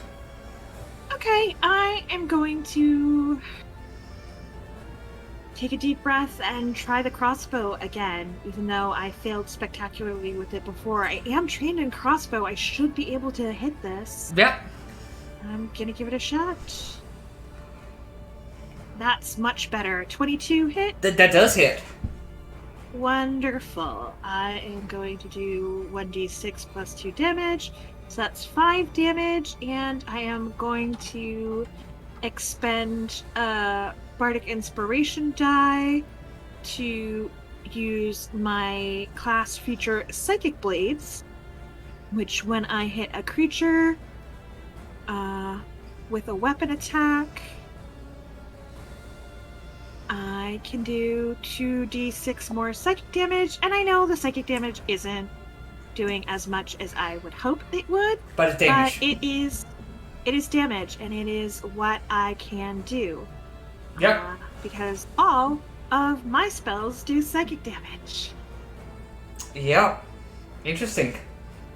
So that is a 6 on top of the 5, so it's 11 points of damage. All right, how you want to do it? It's enough damage to. Yeah. So I shoot the crossbow at it, and I shout, "You're even uglier now than when you were alive," and that does further psychic harm to it as it dies. Beautiful. Anything else? No, that should do it for now. Trinix. Yep. I'm just gonna mold this thing again because I can. Yep. Go for it. What's the thing there? 21. 21 does hit. Yeah. 7 bludgeoning. 7 bludgeoning. Okay, very nice. Yep. I'm not gonna be doing this action. And I'm staying put. Yes. Staying right there? Yeah. Mm-hmm. All right. Michael's going to go ahead and he'll go ahead and just try and throw this Mind Flayer towards you, Ogrim, because he knows you're right there. Alrighty. So, athletics from him. Okay. And the Mind Flayer is thrown over there. Kind of right there. And he's going to go ahead and ready himself for what comes next. Ogrim, it's your turn. How does that thing look? It is taking some damage. It's looking not good. Not good, eh? Well, it's been so long. I'm gonna shoot it with a flamethrower. Grab the. Okay, you do I'm so. going to run right here. So actually, hold on a second. not going to do that. I'm going to run. Wait, right here.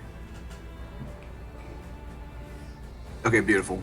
Move right here, Yep. and I'm going to just flamethrower it. So it's a dexterity. So you said it's a flame belt. Yeah. Right? Yep. Dexterity saving throw, please. What's the DC? The DC is 8 plus 2 plus 13. You said Dex. Oh. That's a natural 1. Cool. So that is only 4 points of fire damage. How do you want to do it? It just burns it. Just burn. And you see you see as you're burning it, you see it kind of forms back into the face of the captain. Thank you, Ogrim. And collapses. Yay. You guys are out of combat.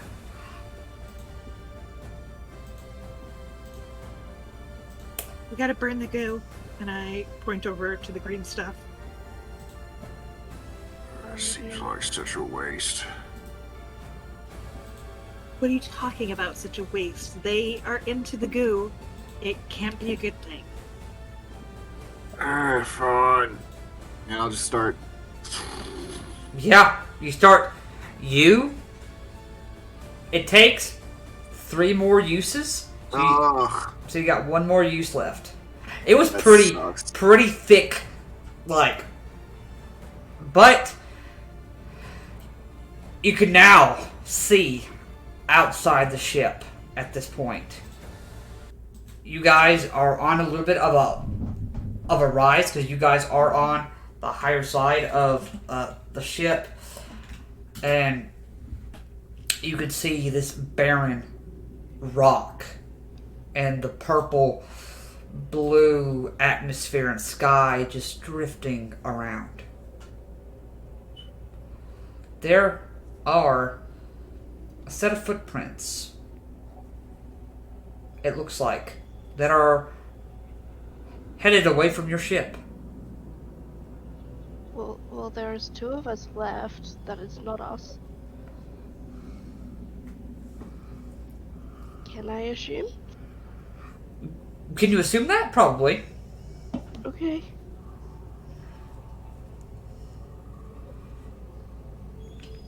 Libby? You're Yes? acting captain.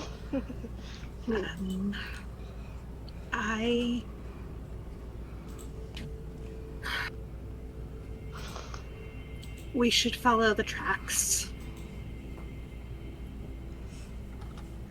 I assume we can breathe out there, because, like, if it's Yeah, you can. venting straight in, you know. Yeah. You can definitely breathe out here. Do we need healing? Do we need to take an hour or so to recover? Is anybody really hurt? I'm fine. Michael kind of just I'm tells you that he can keep on moving. okay. I think we need to follow the tracks. Do they look like they're coming from our ship, like somebody on our ship got off? Or Look, does it look like it looks like somebody got onto your ship. somebody got onto our ship, but they haven't left according to the tracks? You probably could guess it might have been one of those aberrant zombie things, possibly, because you know they can climb. Yes. I mean, that might be how the first. Or it could have been that vampiric mind flayer. You can't really tell. This is the first time you guys have seen something like this. Survival is not one of my particular areas of expertise. You can, at this point, behind you, you can see the bodies. So, okay, I have to ask, do you guys burn the rest of the bodies too? I'm not wasting that last thing. But I'll say you guys can, like, take oil and, like, burn them that way. Do we have, like, identifying dog tags or anything on ourselves as personnel? Yes. Anything? Yes. Okay. Then in that case, yeah, let's burn all the bodies. Yeah. But take Do the we take the tag bugs, yeah. Each Yeah, time you hepatitis, burn so one of the we can go back bodies, to their families. those bugs, you just hear them pop. Like they die. This is so gross. Yeah. It's a terrible smell too. Worse than stench ever smelled. But pretty bad. You guys follow the tracks. And as you guys get about 100 feet close, you can see what looks to be another Spelljammer ship. It is in ruins.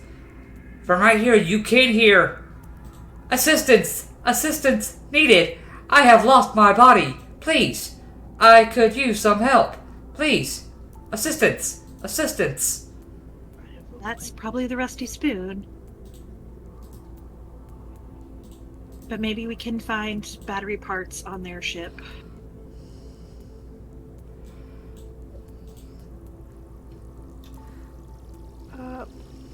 Yes.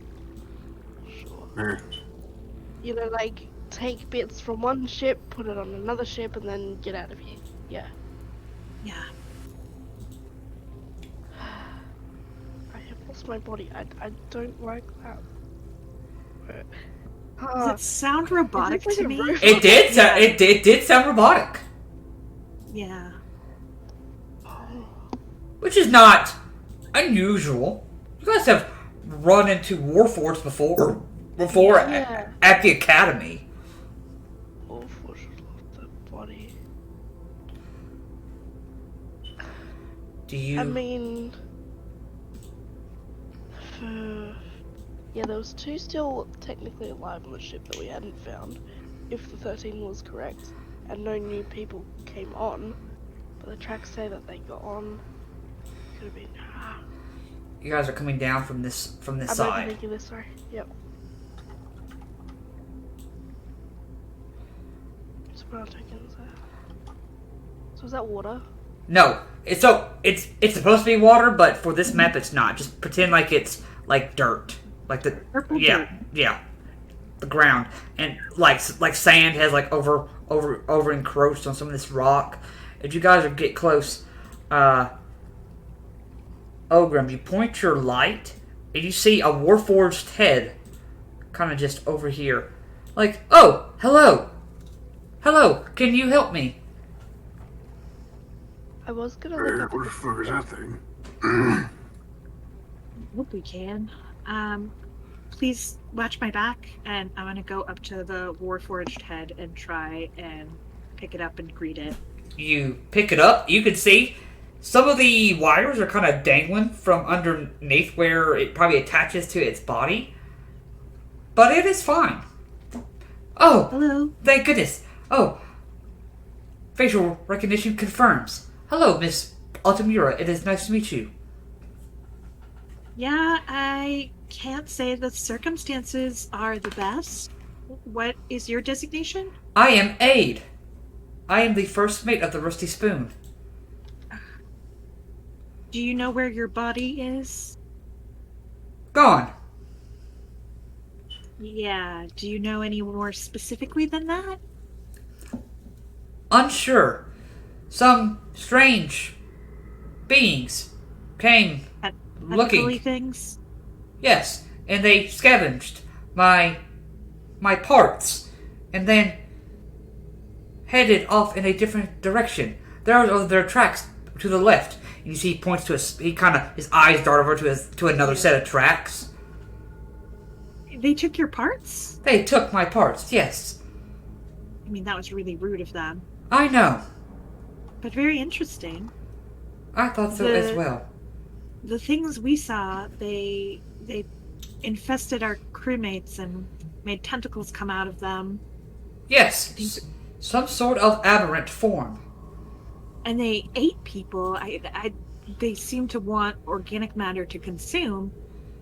I don't know what they would do with a sophisticated piece of technology like yourself. Unsure, but perhaps if... Especially without your processing unit on your and I tap the top of its head. Of course, that is what I thought as well. But perhaps they do not need that. Are there any other survivors on board that you know of? Happy Smoke was the last one left. He He sent out a message which brought our ship. died defending my body. Well, good soldier, good friend. Do you mind if I carry your head? Oh, no, Us? please, of course. Do you know they scavenged your body for parts? Did they scavenge anything else off of your ship? I apologize, I do not have a setting where I can have peripheral vision go that far. I apologize. That's okay. You are doing the best you can, Aid. I'm gonna call out to the rest of my group.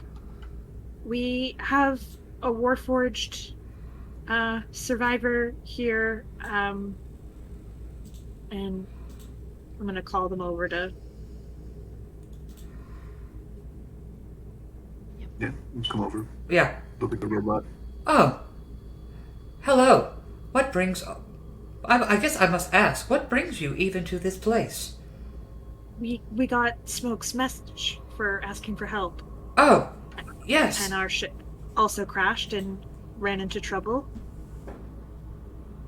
I am sorry that you have to share the same fate as, well, most of my crew. No, we are not sharing the same fate. No offense to the rest of your crew, but we are getting out of here. We are surviving. And that's just all there is to it. Oh, well, then I guess first step of our survival is to see what they have done with my body. Follow. I think our first step, we should see if there's any other tech we can take out of your ship to fit our ship into fighting form to get out of here. You can do your search, but from at least my quick scan of the area, anything important is gone. I was hoping you wouldn't say that. I do have some recordings from that I have saved before our crash. We had received a distress call. No one but me was able to understand it. In Abyssal? Yes.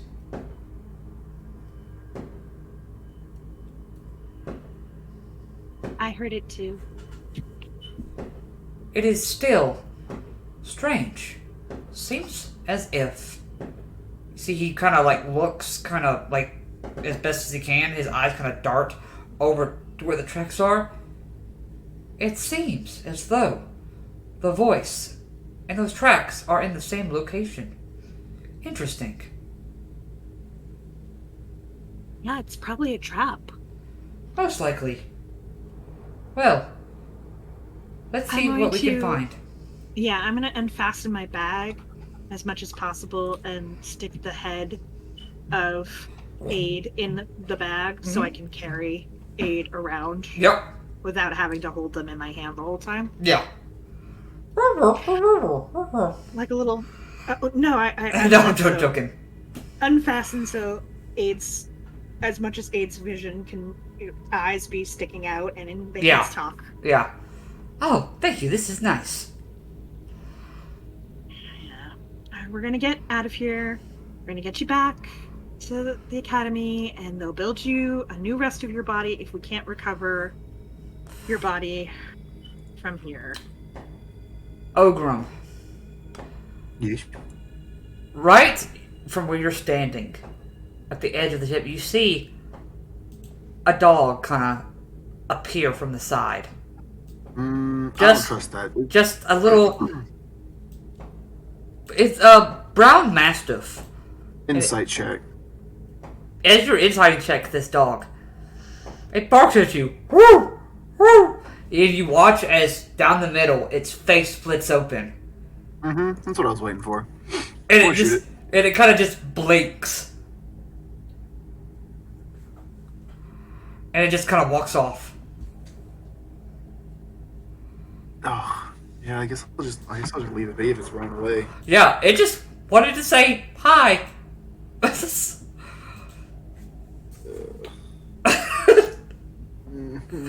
Yeah, give you those vibes. Okay. So, Trinix, what are you doing at this point? Did I see the dog and stuff? Yeah, it's just quick. A quick look in it, looks over at Ogrim, barks and just Bark and run off. yeah. I just want to keep making assumptions that, like, maybe these creatures that attacked us are, like, native here. Oh, I don't know.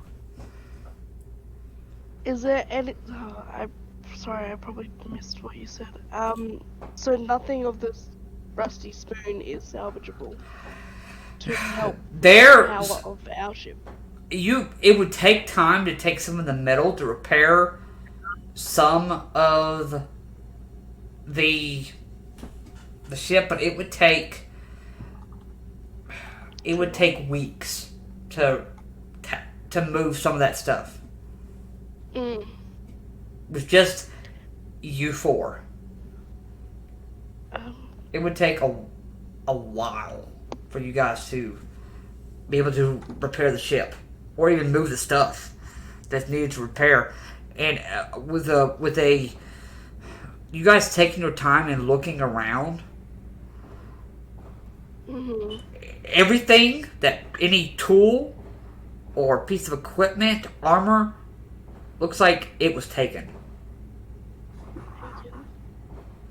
Okay.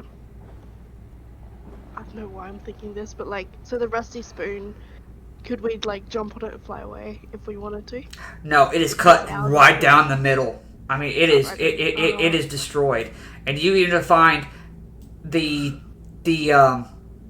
same battery is destroyed. It shared the same fate. Okay. But it's been taken.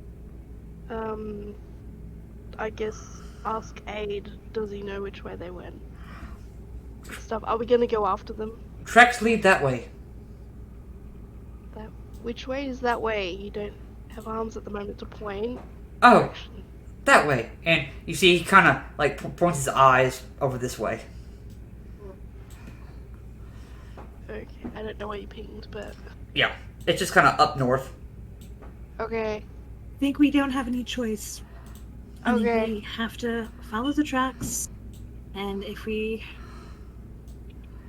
run into any sentient hostiles, maybe we can convince them we're on their side for survival. Sure. That's the best plan I have at the moment. I'm happily open to taking suggestions. I mean, foreign land, things are trying to eat us. Do we even have, like, food and shelter and, you know, how long are we gonna be here for? I'm thinking ahead of schedule. Just go north. Go. Yep.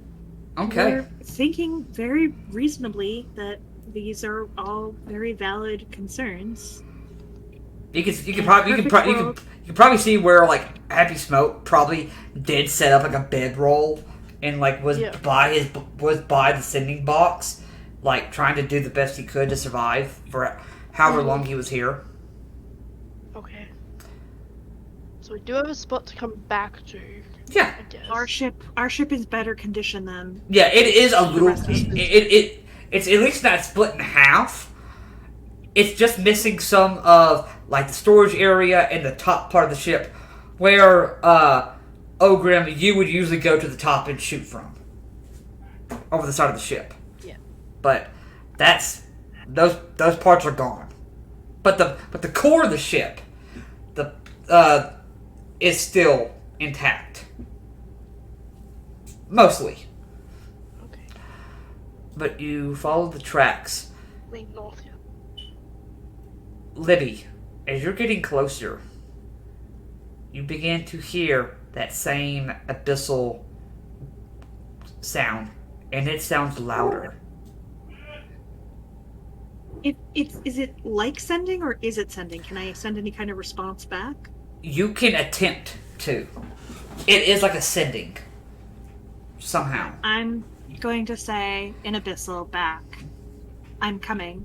Hang on. Alright. You guys do so. 500 feet away, you can now see. It is the strangest thing you probably did not expect to see. It almost looks like a stone rise with metal. Almost like a military encampment of some sort. And I you can't see anything at the moment. can see, because I haven't put you guys on the map officially yet. Okay. But I'm kind of laying down the background. The drama, I got it. And you guys can now see from this high rise.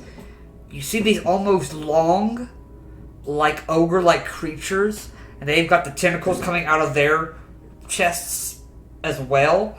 And this large creature right here just sniffing around. It's got 3 tentacle tails that are kind of just sniffing the air.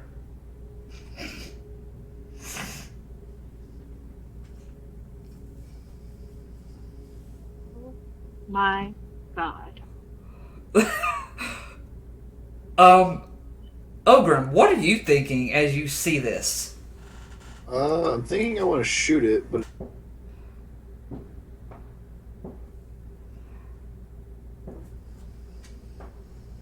am I muted? No, you're not muted. No. Oh, okay. Where are we at? You guys are kind of like, say, like down here where it says Patreon, Tom Cartos, right here. It's got that's where you guys are at. And you guys are able to kind of like see this from down where you are. Just want to say, I hate everything about this so much. And I am going to shrug off my bag and hand it over to Michael for Michael to have the bag. For 8? Yep. Yep. 8 on his back. Yeah, I am going to say, you guys hang back. I'm going to try something incredibly stupid. And I'm going to go towards the front entrance with my hands up and wiggling my fingers. And I'm going to call out in Abyssal, I'm here to help. One of these things come down. They come and they actually come down and they. It is not abyssal. Is it infernal? It is not infernal.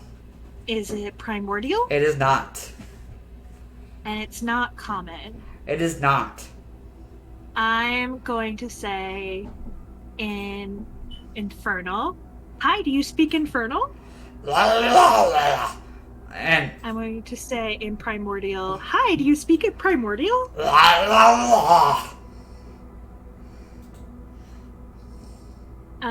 Do you speak common? and you see, kind of holds up a finger like a little bit. Hi, I'm Libby. I'm here to help. You see, he kind of looks over at one of the other ones. They kind of come over.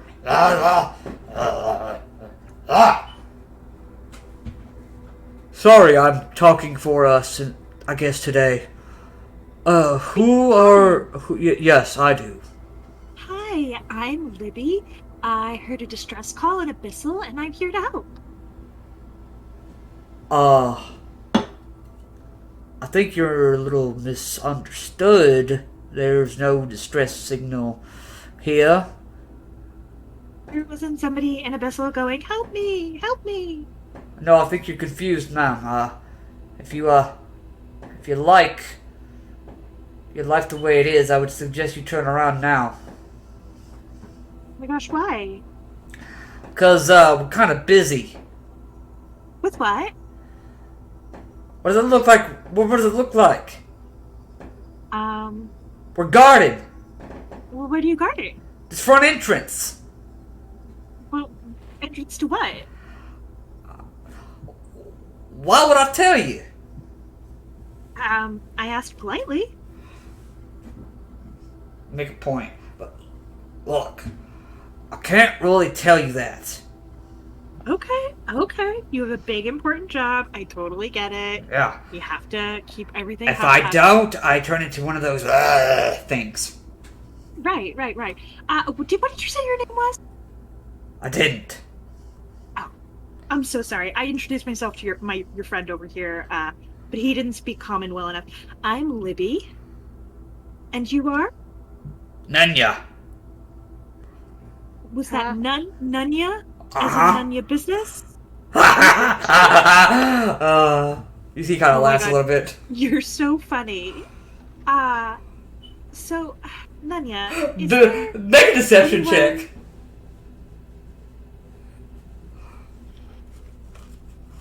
$25. 25?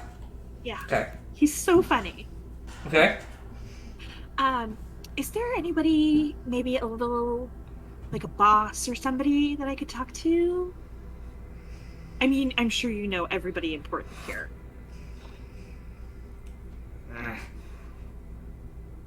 Look, I'll be honest with you. You don't want to talk to him. It's just best. It's best if you go the other way. Why?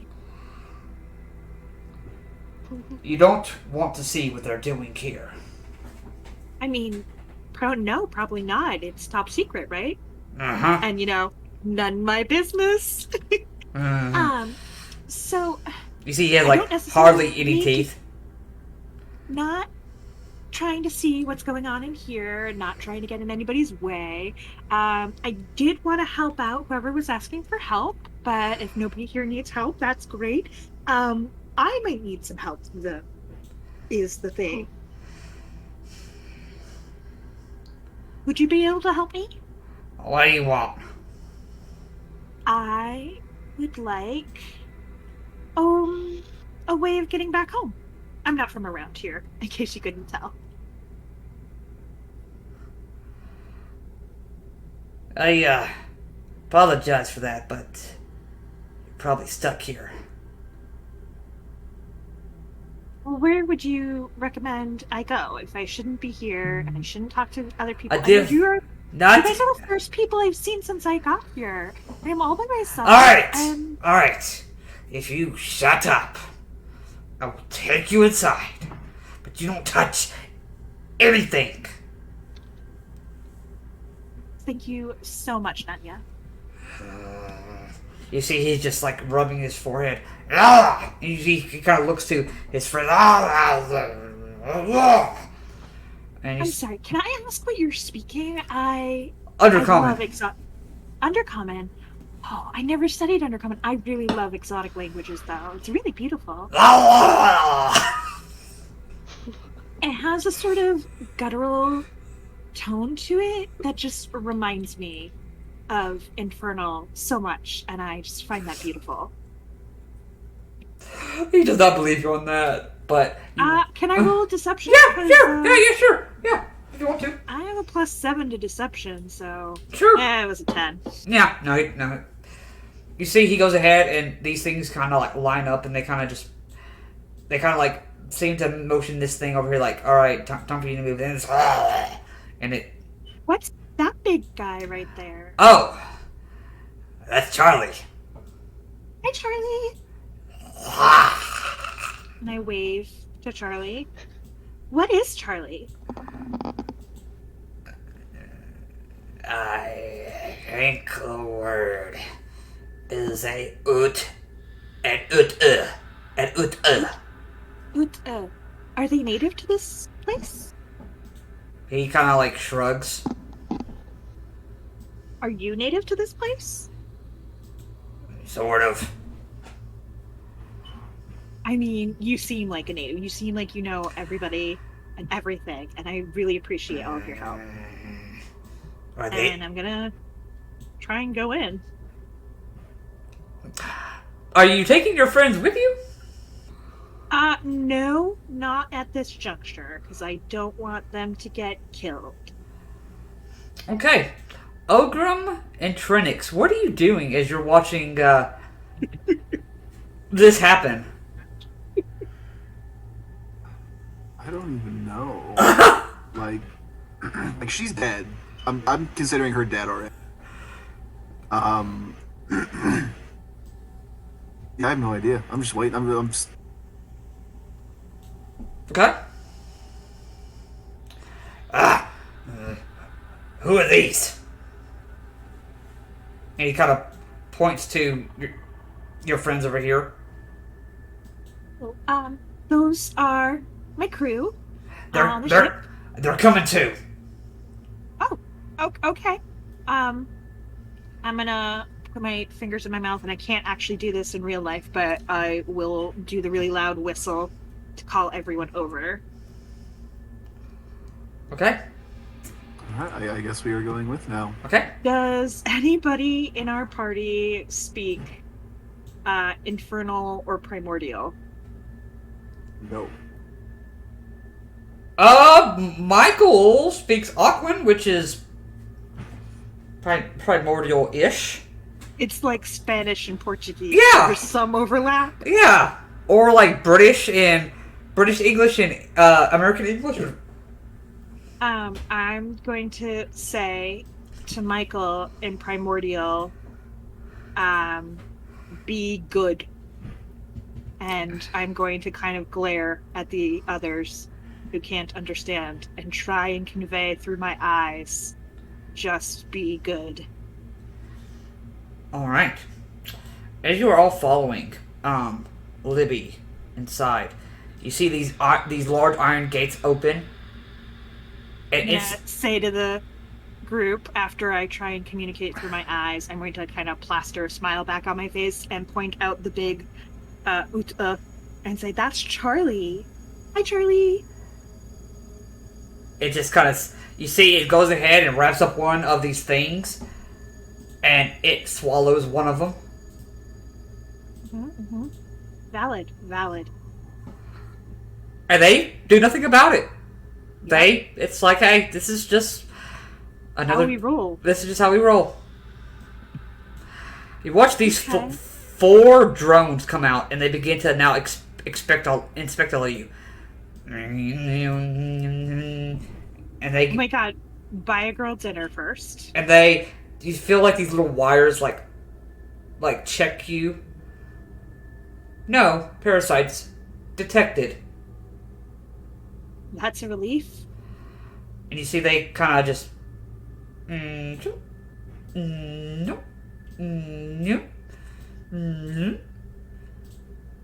now this gate opens, and you guys find yourself, Ogrim. Though that you're not the brightest bulb in the bunch, you know what a workshop looks like. They are doing something here. Over here, you can kind of see something very similar to the battery that you guys use to plane shift. You see these, it's kind of glowing right here at the moment, and you just hear this. And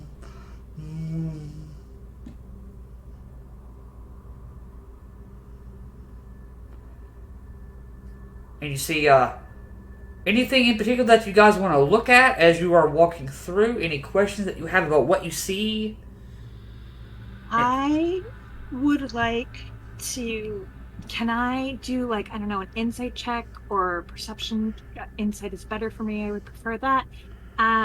Just some kind of check to see if I understand, like, the hierarchy of all the workers. Like, do I know if they're all sentient? Like, is Charlie sentient, or is that... Charlie is some sort of sentient creature, but you have no clue what. Yeah, an I've never heard of one before. And I don't know if I'm even saying that right, but it is spelled Otyug. Yeah. Oh, is it Otyug? Thank you. Well, know what? In Nunya's common accent. Yeah. It's not the best. Yeah. There you go. Thank you, Snoop, for making me feel inferior. Oh, that's okay. How do you actually pronounce it? Yeah, how do you actually pronounce it? Odiug. Odiug. Thank you. Odiug. But now at this point, you see you guys turn the corner. And as you guys get to this set of stairs, Libby, it's almost like it's right there next to you. Help me.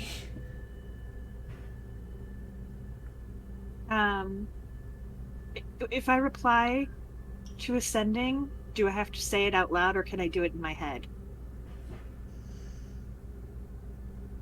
That's a good question.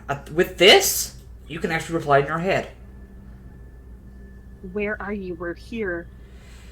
Where are you? What are you? Who are you?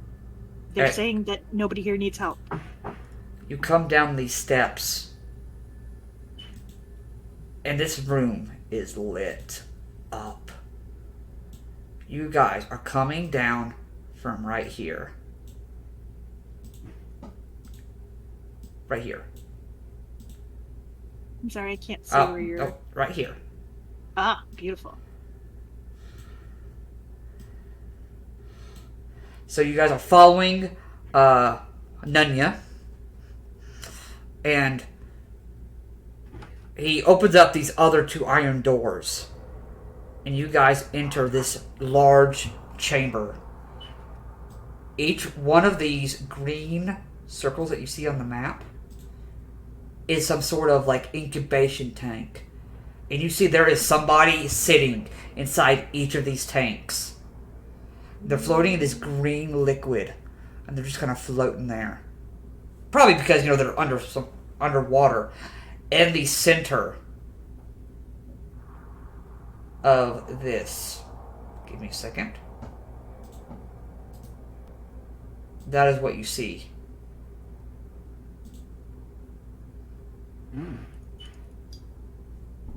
And it's sitting, and it's kind of just sitting there.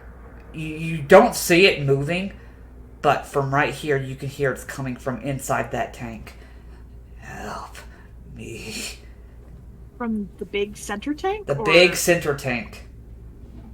Okay. You see Nunya's go like, alright, well, so they're technically down this. We gotta go past these tanks. Then we have to go through another control room. Then down another set of stairs. But then we're almost there. And that's to get to the boss? Yes! Thank you so much. Nunya, you have been a real help. I would like to take my rapier and stab Nunya. Make an attack roll. Does a 20 hit? A 20 does hit. Cool. That's 7 points of, I think, slashing. Uh-huh. And let's do... let's expend a bardic inspiration to do some psychic blades. Uh-huh. I'm not going to do anything extra to that. I think me just out of nowhere stabbing him is probably enough to do psychic damage. So that is another 7. How do you want to do it? He only had 11 hit points. Yeah, I just, thank him for being a huge help, and I run him through with my hand over his mouth, which obviously his blood, as he, coughs up his internal organs from being sliced into my hand, and I'm just like, shh, as I slice him clean through. All right.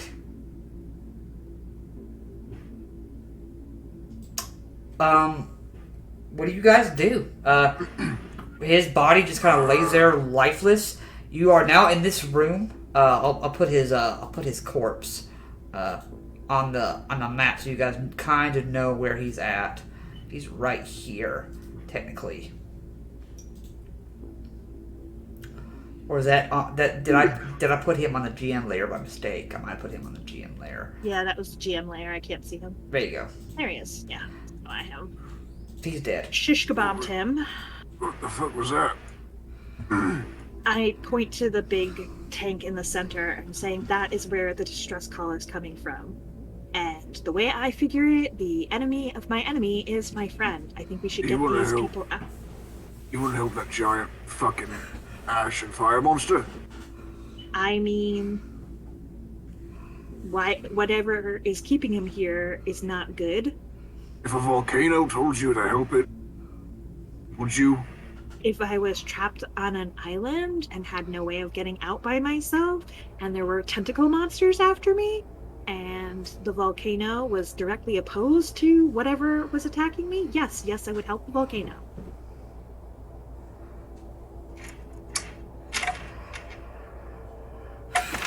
Cool. Can I tinker around with these tanks and do any kind of like investigation or arcana to see if I can figure out what the hell they are? It looks like. Yeah, go ahead and make it either Arcana or Investigation. Arcana is better for me. Trinix, what are you doing at this moment? You've watched Libby just skewer this poor soul. Yep, and I have no idea what's been going on in people's heads. Yeah. Yeah, well, if I come here, I can see that there's people in the tanks and stuff. Yeah, you can see Oh, some of them are your crew, the last remaining people. Then some of them, people you do not recognize. okay. Which I'm going to guess is from the other ship, the Rusty Spoon. That's probably a good guess. Okay. Paladin here, I'm gonna jump in to try and help. Can I get into the room? Yep, you can get in the room. Can I do a perception or something to try and find, is anything look like controls to try and get something? There looks like a door right here. Yeah. Okay. Right above it, it says main control room. Main control. Can I get that far, or Yeah. are we doing movement? Yeah, no, this you guys are not in any sort of initiative. Okay. Um, Okay, Ogrim, this way, I think this might open the pods. Ogrim, what are you doing? I'm just along for the ride. This is a crazy. Yeah, this is some weird shit. But this is what you signed up for. We're killing people and we're saving giant fire. Yeah, makes sense, right? All right. What did you get, My Libby? Arcana was 15. 15. Yes. With a 15 Arcana, you don't know how, but they are leeching energy from this thing and making those aberrant zombies that you guys have been seeing. I'm gonna tell the crew that my surviving crew, they're leeching something from big guy here to create the things that have been attacking us out of the crew members. We have to shut this machine down. Well, the control room's over We here. need to kill whatever that thing is. Because if they're making it with that thing, then that thing is the cause of that. So that thing is. So obviously not willingly. I'm going So- Shut up, that over here. If it's a creature that. Even if it's not doing it with. Yeah. go Like, up to mercy killing? maybe that might be the only way out. Maybe I'm just gonna a go up- mercy nuking. Why not? I'm going up to the tank and I'm going to tap on it and try and tap my own forehead to try and get it to talk to me. It kind of reaches a hand over to you, puts it right against the glass.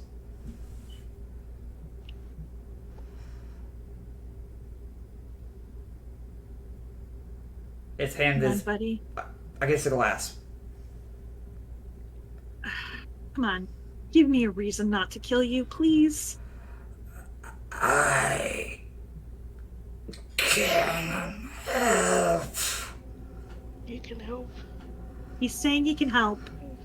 I'm not sure if I believe him. Can I do No. an insight check to see if I believe him? You can make an insight check. I don't need no fancy check. Oh no, seems I evil. don't. That's evil. 10. 10. Yeah. It's really hard. It's really difficult because this thing you can tell is it whatever it is. They're using it to make these things. Yeah. Listen, my guy, you are very, very scary. Potentially even scarier than the sick fucks that are doing this to you and our crew.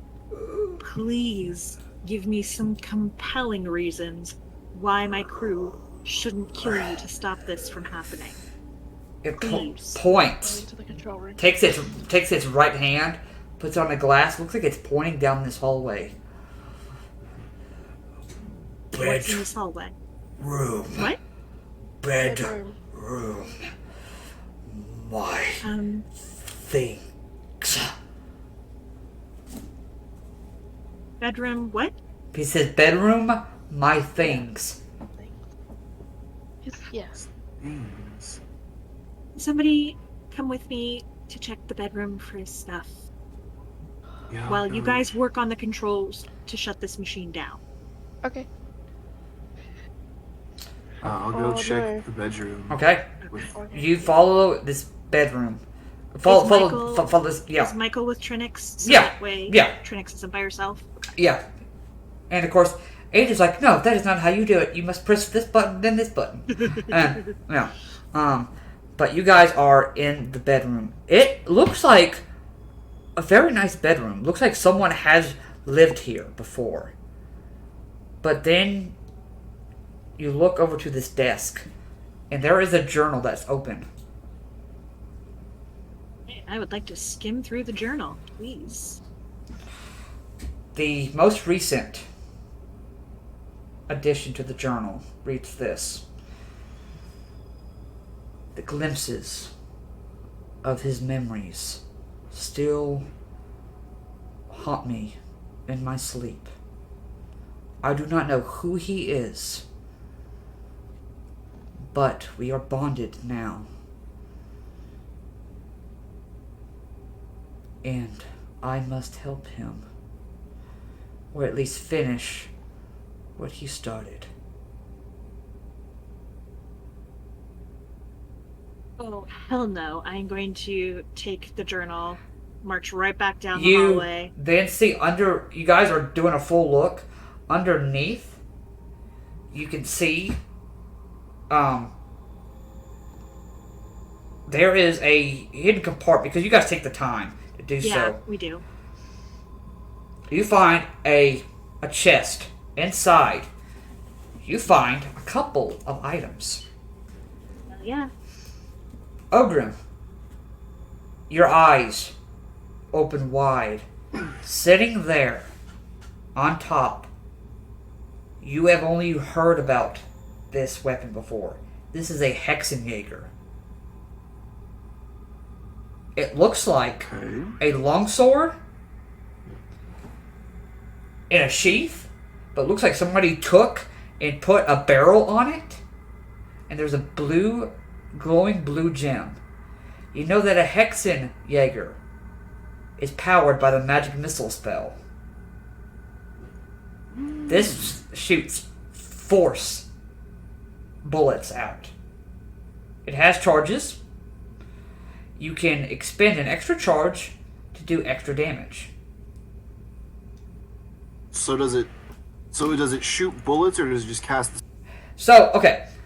I'm going to pull up the Hexenjäger on D&D Beyond, and this is what it says that it does.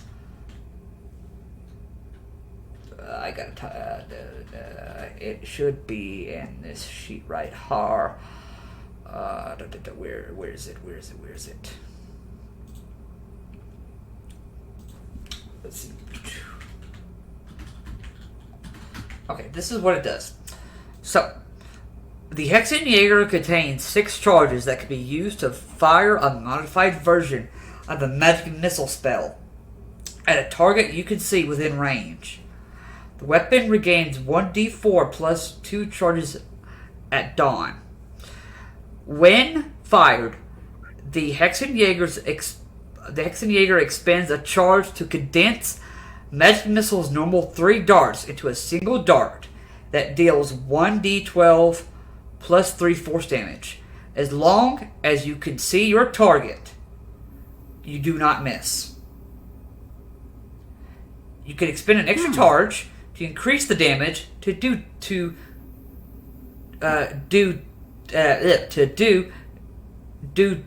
2d12 plus 3 damage.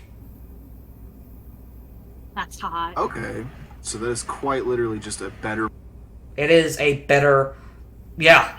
The range is 80 feet, 240 feet. Yeah, there's just quite literally in every aspect. Yeah. Yes, I will take that gladly. And if you ever need to, you can use the long sword as a long sword. Cool. For in case. This is actually kind of neat. So there's that.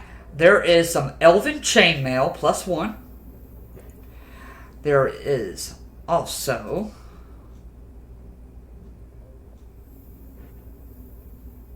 And this one, there is a. I gotta find it. Where's that? Where is it? It is. Give me a second. I know it's here. It's this one. It's this page. Okay. Had to find it again. For. This is called a Rhythm Maker's Drum. This is for bards. They get a bonus. That's got my name written all over it. To their spell attack rolls and spell saving DC. In addition, you can use your action to regain a use of your bardic inspiration die. What is the name of this item? It's called a Rhythm Maker Drum. I will pick that up. And is it a +1? It is a +1, I believe. Cute. Then, below that, is a javelin. But, upon further review, Trinix. You have seen this before. This is a javelin of lightning. I'm not in the room, but okay. Well, they'll probably tell you about it. This is a javelin of lightning. You can use this to throw a javelin and basically cast lightning bolt once per day. Okay. Lightning. Okay. Please take that for me. Yes, absolutely.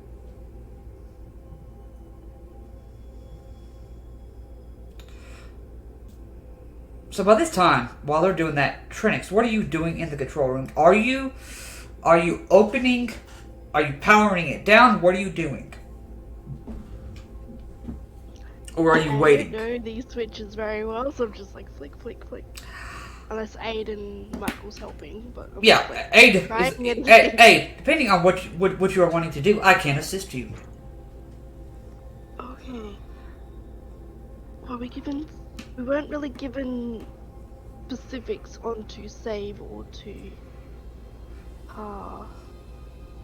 I want to try. Oh, I'm so bad at. Okay, I'm sorry. I am going to try and open the pods to get the out. Which pod? Which pod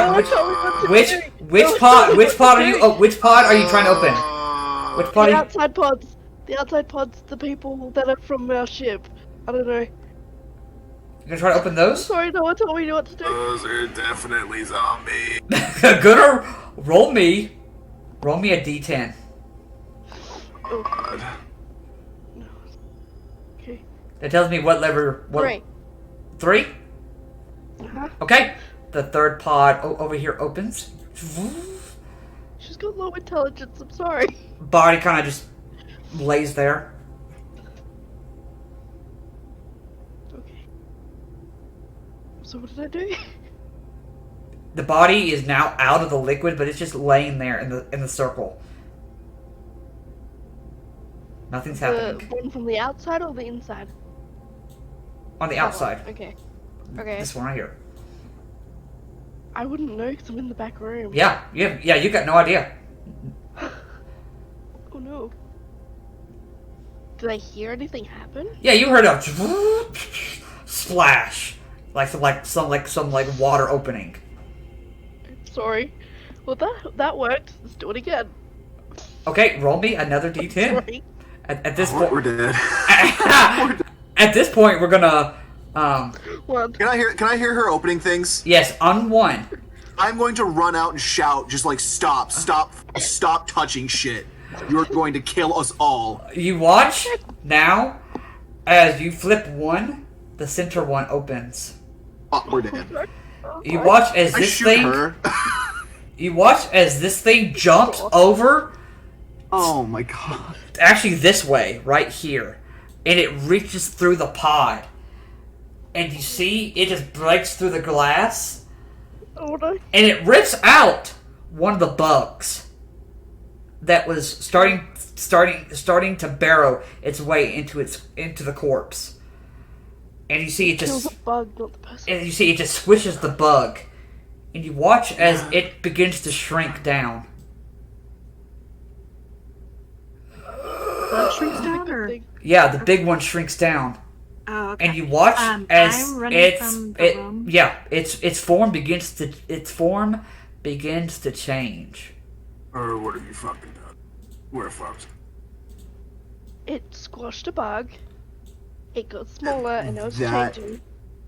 That means nothing. That means it's Now standing there, kind of a husk, but it is humanoid now. A humanoid figure with long black hair.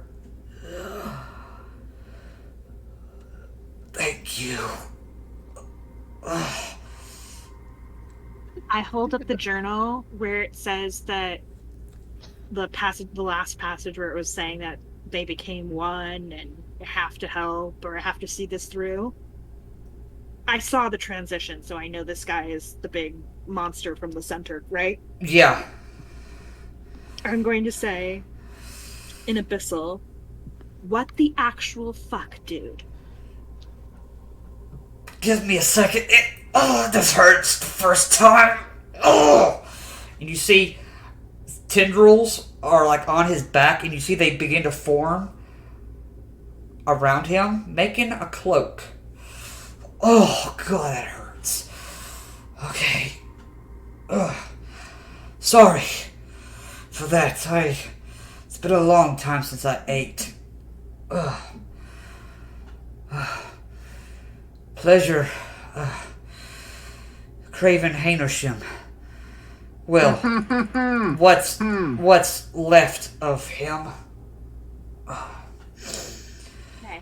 What is your deal?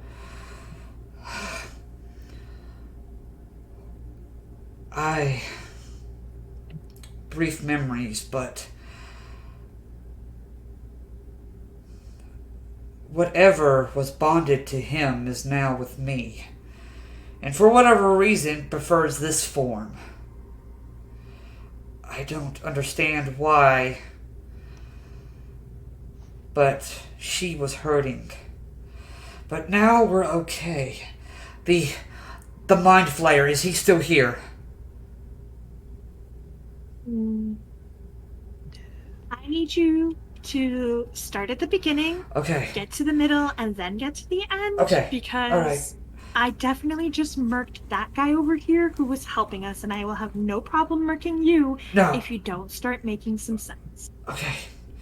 Let me start from at least what I remember. I was walking down the street, minding my own business. That's a lie. When Try again. This glob of Nope. Try again. purple ooze just covered me. I throw a dagger at him. You see, he catches it. You might want to listen to what I have to say, Miss Altamira. And you might want to start telling the truth. I have your Where, journal. yes, you do, but you didn't read all of it apparently.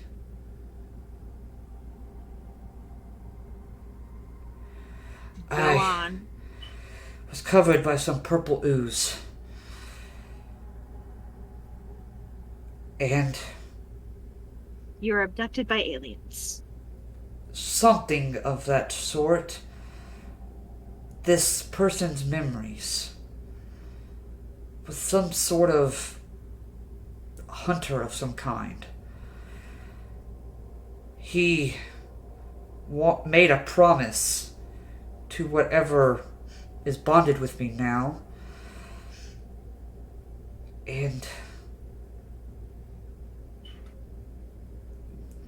this place, from my understanding and research, we are on some sort of other plane of existence that does not show up on any astral map. But I believe I have learned it is known as Bloodspur. From my research, I've been able to notice that this place is ruled by some mind flayer god. They call it the god brain.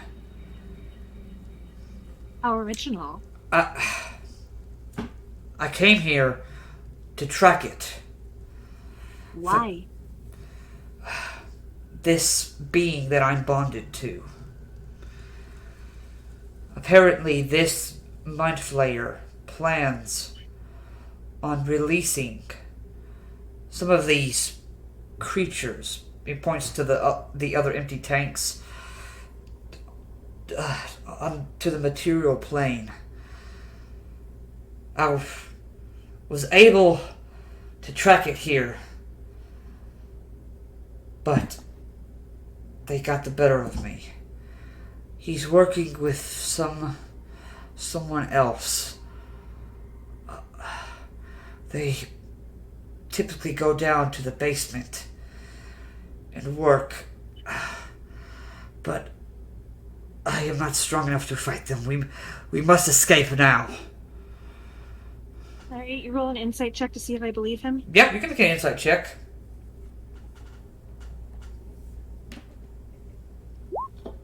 21.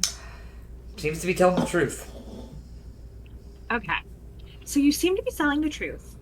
But here's where I am struggling, okay? You said that the God Brain, or whatever, wanted to release these guys, and I point to the semi-zombie bodies, onto the material plane, right?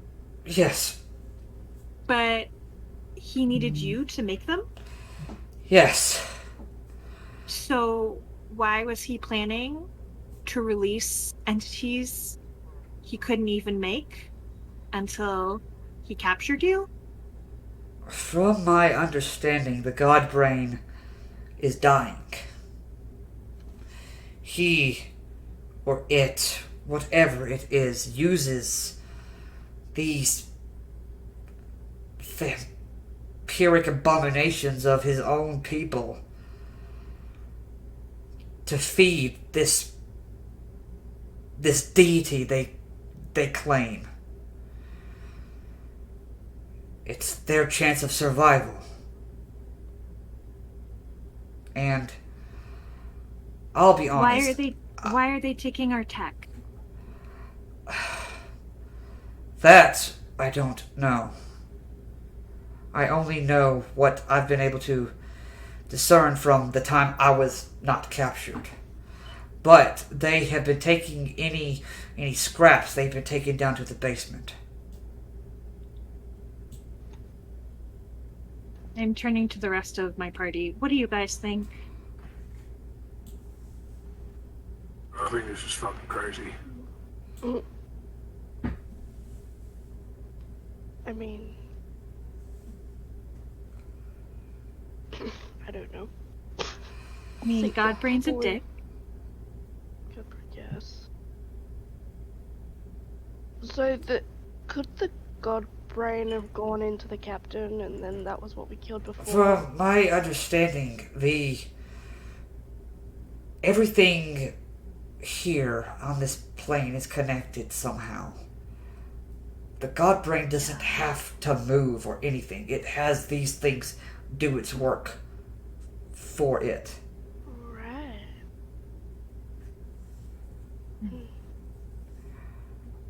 I have not been able to locate it, but I was able to track one of its servants. Which servant? The Mind Flayer. I, to be honest with you, I don't get names. I usually just... You see, he kind of takes his thumb and, like, slashes it across his throat. Sometimes it's easier, and I do the thumb across the throat to thumb across throat if you get the names first. Look, I'm new to this, alright? But whoever this was before, his memories and skills I've been able to acquire. Okay. Can you shapeshift into any shape you want, or are you stuck with... That I've seen. Cool. So, if you... I point to the dead guy. Do Nanya. have to eat his corpse first. Yeah, I don't have a problem with that. Do you have a That's problem not with that? really seen. That's more like any. It's kind of. Yeah, so eat Nanya's corpse here, and then we can all walk outside with you pretending to be Nanya. I will try and... Let's see. Did you get the equipment? Did you get the equipment from my room? The magic stuff with my cool new drum? Yes. And, Trinix's cool new javelin? Yes, you can have that as my thanks. Yeah, no kidding. That's more spoils of war. That's not really yours to give when you were, stuck in a tank. We got you out. Yeah, so here's what I'm thinking. I'm thinking you eat that guy, look like him, take us outside, and we do the whole, oh, we're working with you song and dance again. And then I have a spell that I can cast on Charlie and turn Charlie to our side. Interesting. That might work. I do have to warn you. This part it gets ugly. And you see some of his skin becomes almost like pale white, long claws. They stick into Nunya's body, and you watch as he begins to almost like suck like the life out of him. And you watch as you look at his face, and for a moment you can almost see a woman's like face with long fangs arrive and consumes Nunya and then becomes Nunya. I lean over and kind of stage whisper to the rest of our crew and be like, that means they definitely ate that guy that they were just talking as. Right? Yeah, that checks out. Likely. Cool. Alright, let's go out there and see if I can turn Otiug to our cause. Alright, we must hurry. Sorry, I had to get the voice right. We need to move as soon as possible. The Mind Flayer and his friend may arrive soon. We need to go now. Let's go. Alright, begin making your way back up Alright, you arrive back up to the top. And you guys arrive around the corner with where those drones are at, and you see these things these guys come back up. You see the guy you just rescued comes over to the other Grimlocks and begins talking to him. And while they're chatting, I'm going over and I'm definitely well within 120 feet of Charlie, right? Yes. Cool. I'm gonna need Charlie to make a wisdom check. Wisdom saving throw. Wisdom saving throw? Yep. A check? Wisdom saving throw? Yes, saving throw. It's gonna be a 2. Cool. So that fails a 16. Crown appears hovering over Charlie's head. It's a twisted crown of jagged iron, and his eyes are going to glow with madness. For flavor, I'm going to say they're going to glow with like a deep space black hole black, because my eyes are all black as well. And I'm going to say, Charlie, kill! And I'm going to use Crown of Madness to direct Charlie to kill everyone who is not on our team. Okay. You send Charlie forward. As you do, you see your friend kind of sees what you're putting down, and you see he's going to actually going to pull you, Trini, and Ogrum out of this door. And Libby, you watch as he drops the Nunya form, and you watch as he goes ahead and he does a booming scream. And he seems to almost do it effortlessly. And these things start throwing fits. You guys have now the chance to run away, as Charlie is like, ah! I hold Charlie under the Crown of Madness for a minute, as long as I hold.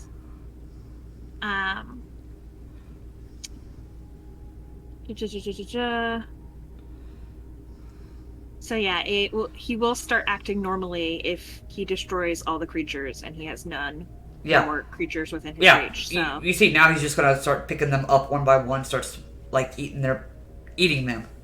Cool. We should go. Let's get out. All right. Where are you guys headed? Are you headed back to the Rusty Spoon or to the Ugly Duckling? I say to the Ugly Duckling, but what do you guys think? I'll follow you. We're going past the Rusty Spoon anyway. Yeah, The extra that is true. That were... Yeah, that's a good call. That's a really good call. Okay. Yeah. You guys, That were spoken. as you guys are making your way back to the Rusty Spoon, you guys can now feel the place begin to rumble. And in all your heads, you hear, "You take away my way of living. I will find you all." I am going to cast Thaumaturgy, and I am going to cause harmless tremors in the ground for 1 minute. Mine are, as I said, completely harmless, but I'm going to shout out as loud as I can, "Yeah, I can do that too. You're not special." And with that, you could hear the sound of thunder crackle right above you. And you all begin to start salvaging whatever you could find left of the Rusty Spoon, whatever pieces of metal. You watch your new friend. He takes his hand, extends his fingers into claws. They drip acid. He can start cutting through some of the metal easy. And with that, we end our session for the evening. A quick little fun one-shot to give us something to do. I hope that you guys enjoyed listening. And I hope my players enjoyed the little story that I kind of presented to them. Just a quick little something fun to do to keep our mind off everything that's going on. Stay safe, everybody. And I will read the goodbye, my friends. We hope you enjoyed the show. I wish we could continue, but it's time for us to go. We appreciate the memories made, never to be forgotten. There will be more to be made next time at the Bardic Cauldron.